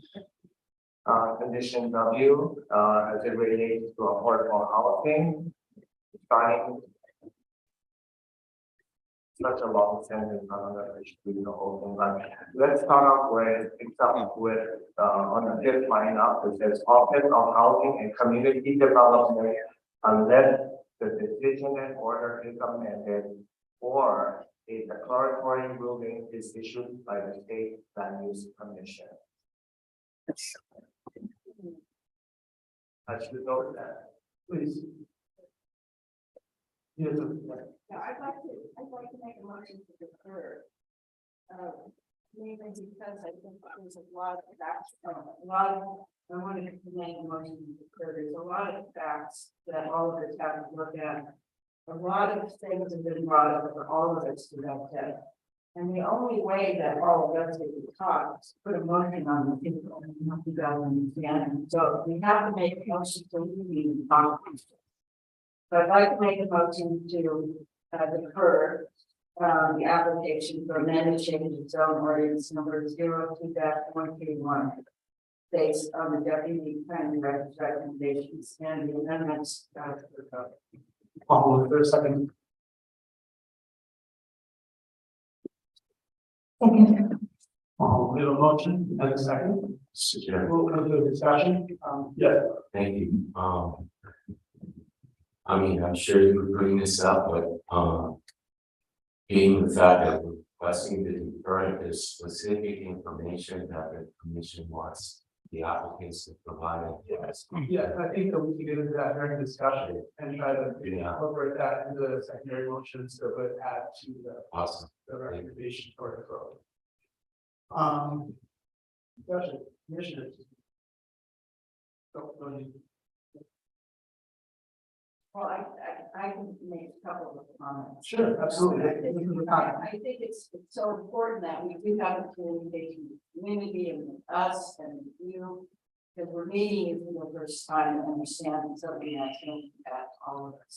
But there's a lot of questions and a lot of information that we're receiving from you that nobody knew before. So it takes time for everybody to listen and to understand the commitments that we're hearing from you. And we need to hear questions that really people are concerned that people have to be answered. And I know for us, of course, we're looking at the historical, all the historical things that may be on the land, and it was really nice to hear that it is proceeding to really investigate it, that it's going through the process so that we know it's not this. That these things are what we're, all of us want that to happen. There may be some specific questions that might commission or health commissioners have to ask. Sure, I feel like right now is a time where we've gotten a lot of information. And I think there's more information that still needs to be collected. But at this time, if we could share our perspectives on how the project can be improved to fit within our community better. We offer those suggestions now, and then they can take our recommendations and see what's feasible in terms of development. And then maybe when we come back, we're somewhere closer to agreements. From my perspective, I think that the first step would be to have a review of the project by the County Cultural Resource Commission. As they are the county's expertise in cultural resource issues. I hope that that will include a discussion on the historic trail versus Honua aspect of it. As you know, Honua may have different meanings. It may not simply be the sled track type you see at Keoho, but the actual sliding of logs down the historic trail alignment could be the Honua aspect being referred to. With Nahalahele claiming that as a potential Highways Act trail subject to the 1982 or 1892 Highways Act. That's something that can't be unresolved going into a rezoning ordinance. We need to have an answer, I think, on that. And I personally believe that Cultural Resource Commission is the place to have that discussion. Cultural Resource Commission is where they can determine the overall project effect pursuant to Florida Revised Statutes Chapter 6E. As we know today, the archaeologists are just seeing the site plans now, so it'll be difficult to understand the overall effect of the project on historic sites, and some of those sites haven't been documented. And the effect of the project hasn't been considered because they haven't seen the project yet. So getting a little more information on historic sites, having that vetted to the Cultural Resource Commission will add a tremendous amount to the discussion. So I make a secondary motion that the project be referred to Cultural Resource Commission. I second. What if the cultural commission does not have the content that the people in their own history can have? Thank you. The question, Cultural Resource Commission is not an opportunity for public testimony. And they have descendants, they have archaeologists, they have folks who are in the community. That's not opportunity for public testimony. The situation is that new testimony is come from God. I'm sorry, we're gonna have to stop interrupting. This is a formal warning. Roy, you're gonna have to stop interrupting, let the commission do our work so that you can continue with these discussions. Mahalo. If I need to take another resource, I will, reset, I will, because we need to continue with the meeting. Okay, we can continue with the meeting. Mahalo. Are there any other points that the commissioners would like to include? Yes. Oh, sorry, I got distracted. I made a motion. I seconded that motion. Seconded. All those in favor? I. Do we need to do a roll call? Do we need to do a roll call vote? Yes. Yes, we need to. As a native Hawaiian, I think you're gonna say. Family's been here for thousands and thousands of years, so I understand the archaeological aspect and understand everything that's there. That does need to get looked into for one. Number two, I do commend these developers because we do not have any middle class housing. We have a lot of family and friends that have to leave that can't afford to live there. Every day our working class because we don't have a place to live. So I do commend, Mr. Richard, Sir Wheelock, I do commend you with your answers that are pretty straightforward about SDVR, about answering those questions and holding, developers to do that. We have developers come through our commission a lot. Not one person ever comes here wanting to do medium in household income or affordable housing. So that's one thing that I do like. On the back end, like what Mike said, there is some, I would say some gray water that puts the community and the developer, at arms with what's there. And I think we get that adjusted, everybody can have a clearer picture of what's going on. To see the right path to move forward. I think that's, the points that were brought up for you guys, it's gonna be a great thing just to get on. To kind of come to a consensus, but yeah, I hear everyone's concerned. The one thing I do commend these guys is for what they want to achieve and accomplish for our community. And that's something we do need. Yeah, I totally agree with you, and the idea that they keep it local local people give them jobs. We needed that for a couple of years. There's too many developments that have come through that said they will do it, but never ever followed through. Or many that have come through that went for a market high price point. If you know what market high price point is right now, there's not one person, not one of my cousins, not one of my family members can afford any here. And that he brought up in that other thing, like the 58%. And yes, there are families living with other families. They have multitude of families living in one home because they can't afford it, but they can't afford a place to rent now because people have been coming and dragging our rent prices through. Mr. Chair, I'd just like to also, it's perhaps ancillary, I'm not sure how it exactly would work in this context of the planning phase, but I thought that the recommendation to honor the alignment of the trails through the property by Mahali was excellent, and I'd like to see that component added into the plans. And creating pedestrian trails that aren't just open to people who buy or rent in that community, but also who are traversing from other communities. Welcome to Makai. I think that pedestrian access is really important. Certainly would help resolve some of the traffic concerns. I think one of the things we need to be able to think about going forward is not just the cars, but what are the alternatives and how are developers playing a role in creating alternative multimodal access for folks. Okay, any further discussion on the secondary motion to refer to cultural subscription? Let's take a roll call vote. Yes, Mr. Chair. I needed to confirm, who was the second on the secondary motion? I'm Commissioner Knowles. Thank you. All right, thank you, Mr. Chair. The motion is to defer, the secondary motion is to have the project reviewed by the County's Cultural Resources Commission. Chair Matusik. Aye. Commissioner Knowles. Aye.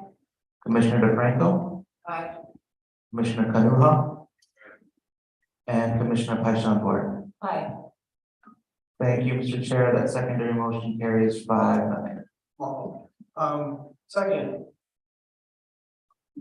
I see this as a pretty big ask from the developer. I know that they purchased the property with the zoning, but at the time the zoning was stale. And so for us, at this time, I don't feel as though we're bound by any of the conditions that are in place. It's time to look at it and rethink of it in terms of today's conditions, today's impact. And we recondition it as necessary to meet the demand of today, right? And not what was established in 1984. So again, please, we can't interrupt the meeting. So the language in the condition W referring to the land commission, the state land use commission's affordable housing component. That was the state land use commission's requirement, 10% affordable housing on site. So this time, they're asking us for zoning so that they can continue to do a multi-family project. And so we can ask them to increase that percentage of affordable housing, to complete that affordable housing on site only. We don't have to go with the 10%. We don't have to go with the housing credit option. To that point, I would say I'm absolutely opposed to any modification of condition W as it's written currently. And if we're talking about adding, I mean, I think it's a shall. I'd like to see on-site affordable housing. I think the days of off-site contemplation of affordable housing are over. Personally, I agree. I would rather see affordable housing on site. We're building homes here, you're bringing in the machinery and you're putting up roofs and walls. Let's put people in them. And the next paragraph, does it say something about 20%? Whatever the conditions may be, I would advocate for as strongly as we can for doing upwards of 30% affordable on this project. I think the planning department raised the question. I don't know if this is true, if you could confirm this, Jeff, but that it could be 10% for the first tranche of development and then an additional? Or 10% per phase or something like that? Could you clarify for us? Sure. Let me back up a little. So just for everyone's information, conditions that you see pointed out are all new. They're not from the previous ordinance. All those have been deleted. So these are up-to-date new conditions that we felt were very applicable to this project in today's development reviews that we do as a planning department. Prior to this, they had a commission from the Land Use Commission to provide 10% of the overall housing on site, which at this point, with the 450 and the 200 plus in Corona Vistas would have been 67 units. So that was the 10%.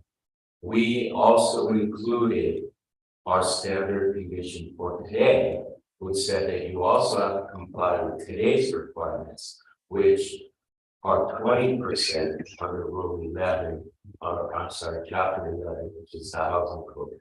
So they'll need to work with the Office of Housing and Community Development to establish the overall affordable housing agreement. But again, there is that question, you know, they're asking for relief on this condition to go back to the Land Use Commission for a possible declaratory ruling to determine whether or not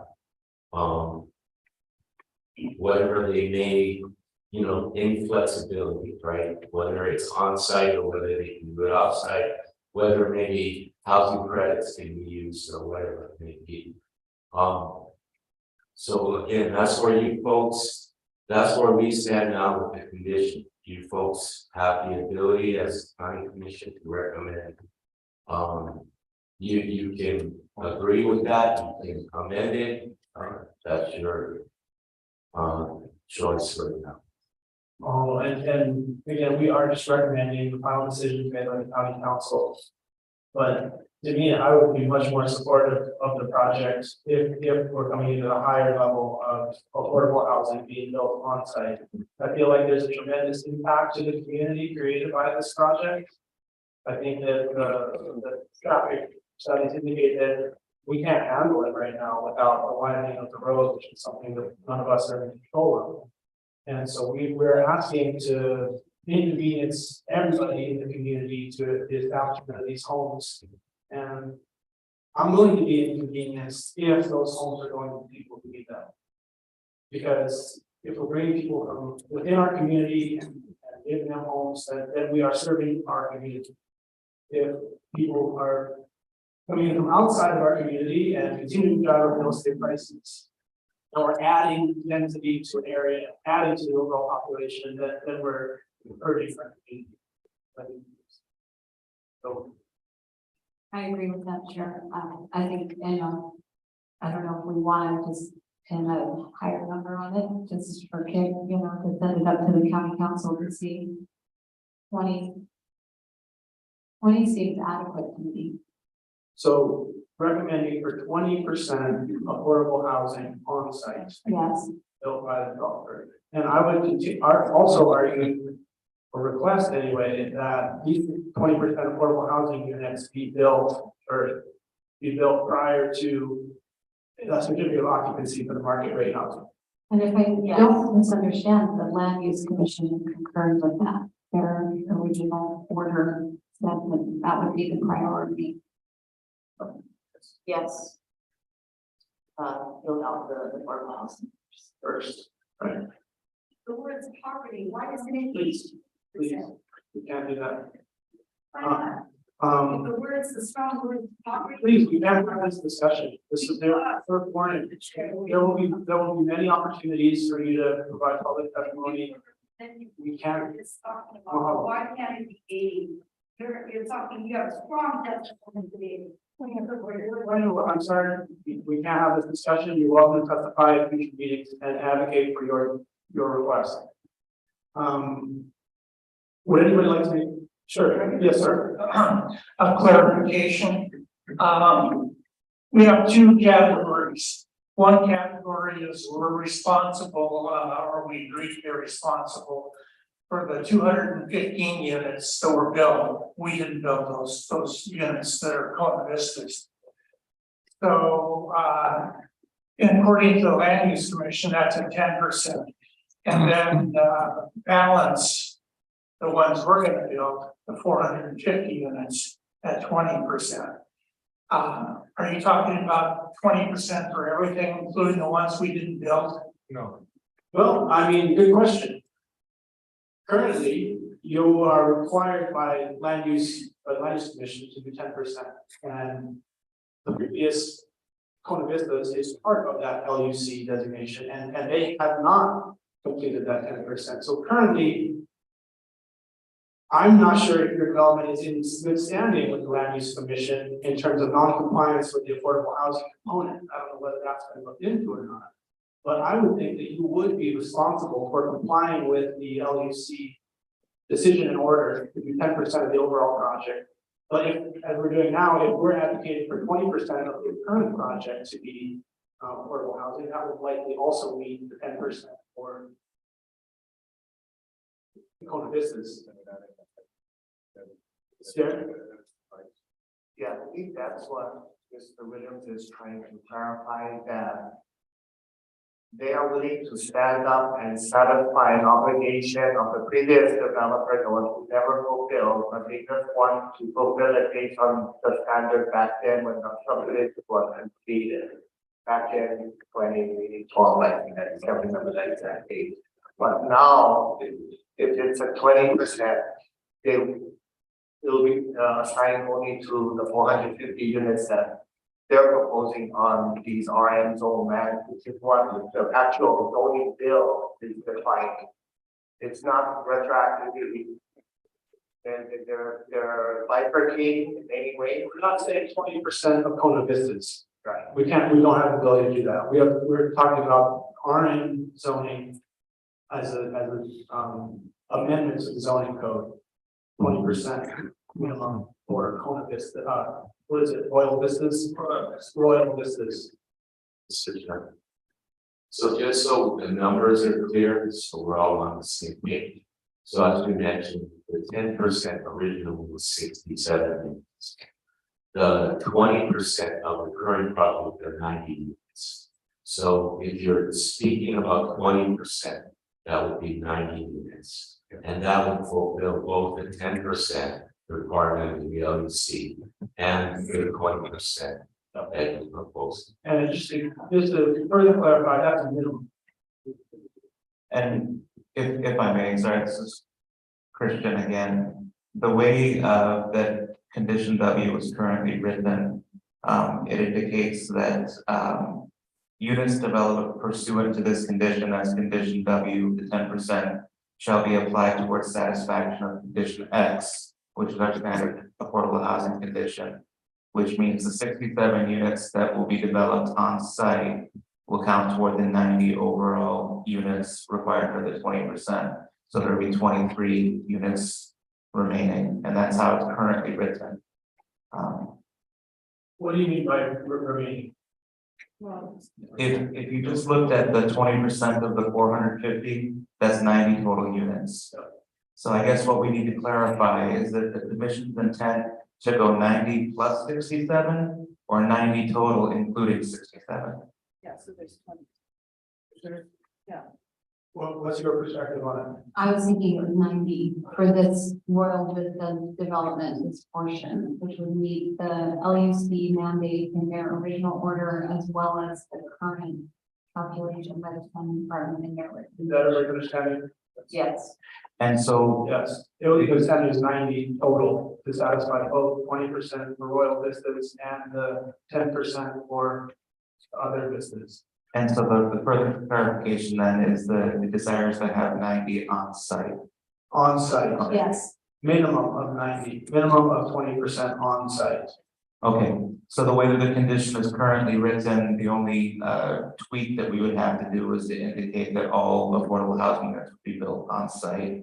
But as it's written right now, it assumes a total of 90 total affordable housing units for this particular development. Yes. Thank you.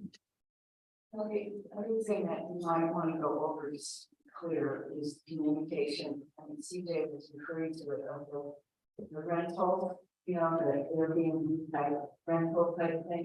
At least yeah. So. If maybe Chapter Christian could explain, that comes from the county zoning code. So this came up recently in a county council meeting where a council member had attempted to put a restriction as a condition on an ordinance to not allow a particular use that's currently permitted. And even though there was some, question as to whether or not it's permitted or not, the big issue was, can they restrict the use that's currently permitted? And by an ordinance, the legal advice at that time was, that was a good thing. We can request legal advice on this today. I think what, the takeaway from that was the developer could, enact restrictions or seeking knowledge. But we had conditioned that they put a private covenant restricting STVRs. That was the issue that came up then, and legally it sounded like we really shouldn't be doing that. Restricting uses that were permitted in a particular zoning district. And then on that note, is there another zoning district that would be more appropriate that would restrict that use and make sure that it's not another hotel that is coming in there in the form of multiple vacation rentals? I'm sure there are, but right now we're looking at this zoning, so. Sure, but at this time, our responsibility is to look at what is the most appropriate zoning for the area. Yeah, So there's some recon. this would be we're looking at deferring this. This is a good issue to request. We discussed, that's the nature. We're just trying to figure out ways to prevent SDVRs from taking away affordable housing, taking away attainable housing for folks. And I know that these private development associations can restrict the homeowners from drying their towels on the porch, so I'm sure they can find a way to restrict SDVRs. Mr. Chair, Commissioner Knowles brought up the idea or suggestion, perhaps for the applicant to look at alternative capital mitigation solutions. What are we thinking about that? Are we in favor? I mean, Can I speak a little bit about that? Sure. Speaking to one, and that was all put together, part of their mandate was to do the elite bypass and saying that. And part of those things, the elite bypass and the widening of the highway are really beyond our, we can't make those decisions. Certainly, they can make those decisions, but the community can work on helping to fuel those decisions to go forward. Yeah, I wasn't trying to, I think that what came to my mind was the recommendation from Na'ala Highway, which was to create a pedestrian access route along the trail. That was a recommendation. It does certainly beg the point of, keeping an open community so that folks can walk places as opposed to drive. the solution, right, that they propose for the traffic is the widening of Highway 11. Right. From Henry Street to Community 3rd. And so what I would ask is, do we phase this project with that widening where you can do the second phase of the project after that has been completed? I mean, is there, how do we meet that schedule? That's the analysis I would like to look at, because it's clear that unless that happens, traffic will be overburdening the community. Which is, So that's a state, right, that is, I think it is a state road, Right, And and you have to get on a step thing to, if we're But, not even on that, yet, so. No. that- and then just this, that should happen a long time ago. And It could hold back anyone that's doing it. We do have development moving right now, that's adding more homes, more people into projects and things that adapts. That are doing phase 3 and phase 4, and they're not putting people in there.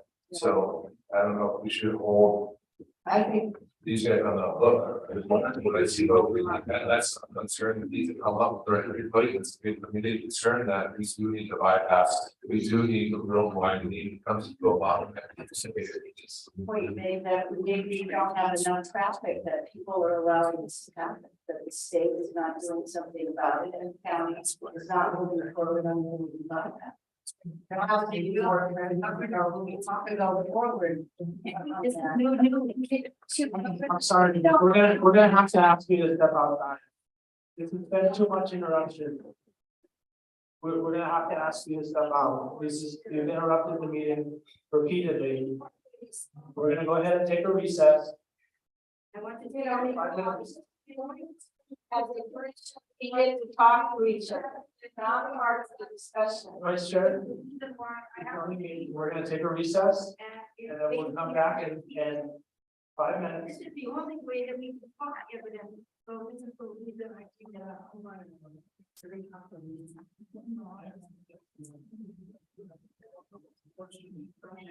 Sorry. Thanks so much.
Thank you, everybody, for your patience. Okay. We've got a motion on the floor. To defer, we've got a secondary motion that's been approved as the Cultural Resource Commission.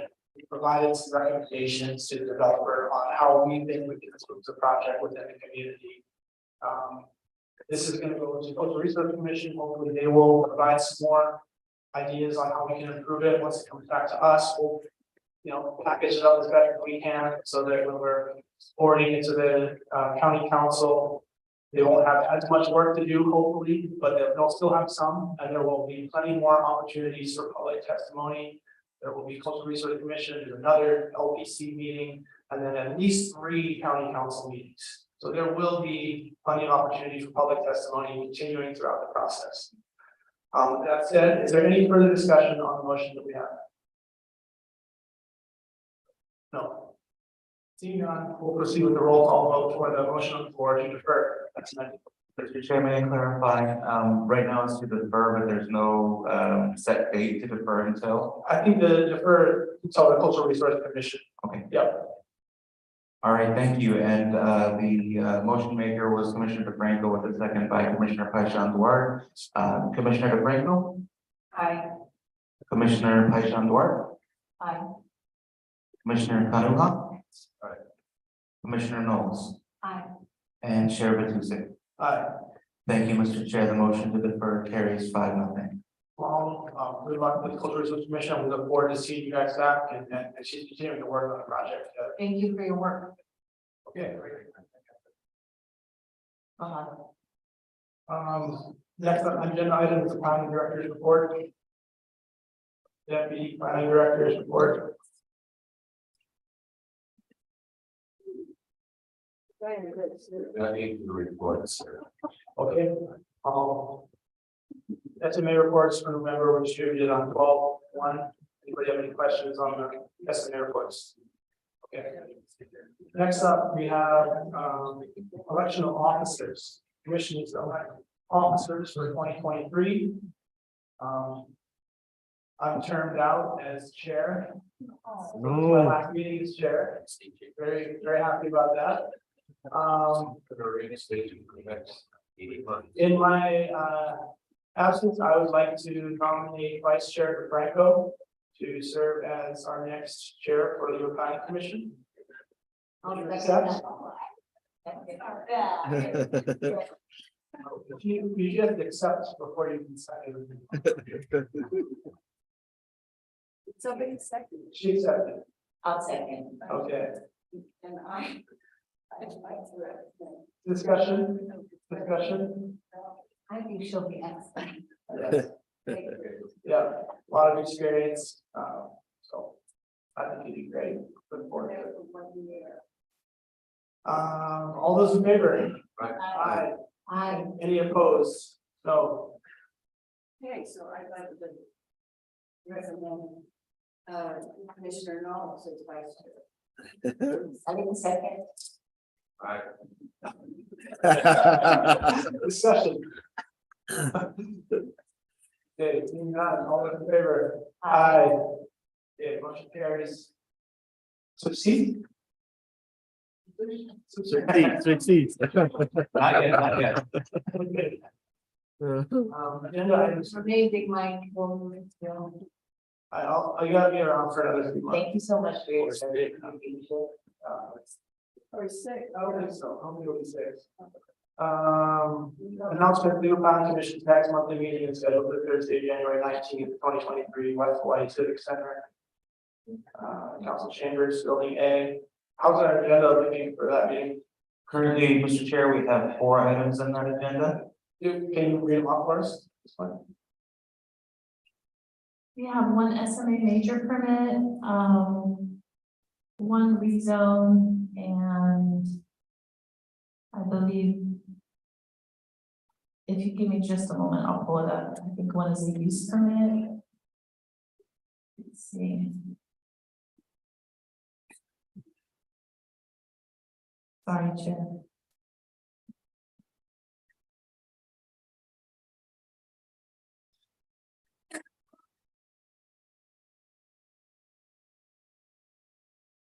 Okay.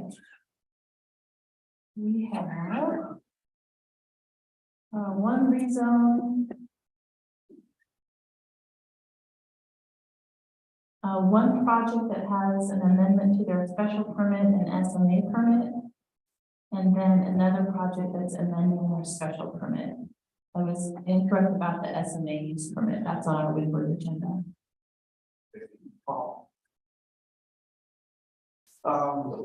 Commissioner Kanoha, could you give us a motion to adjourn? Motion to adjourn. Motion and a second, all those in favor?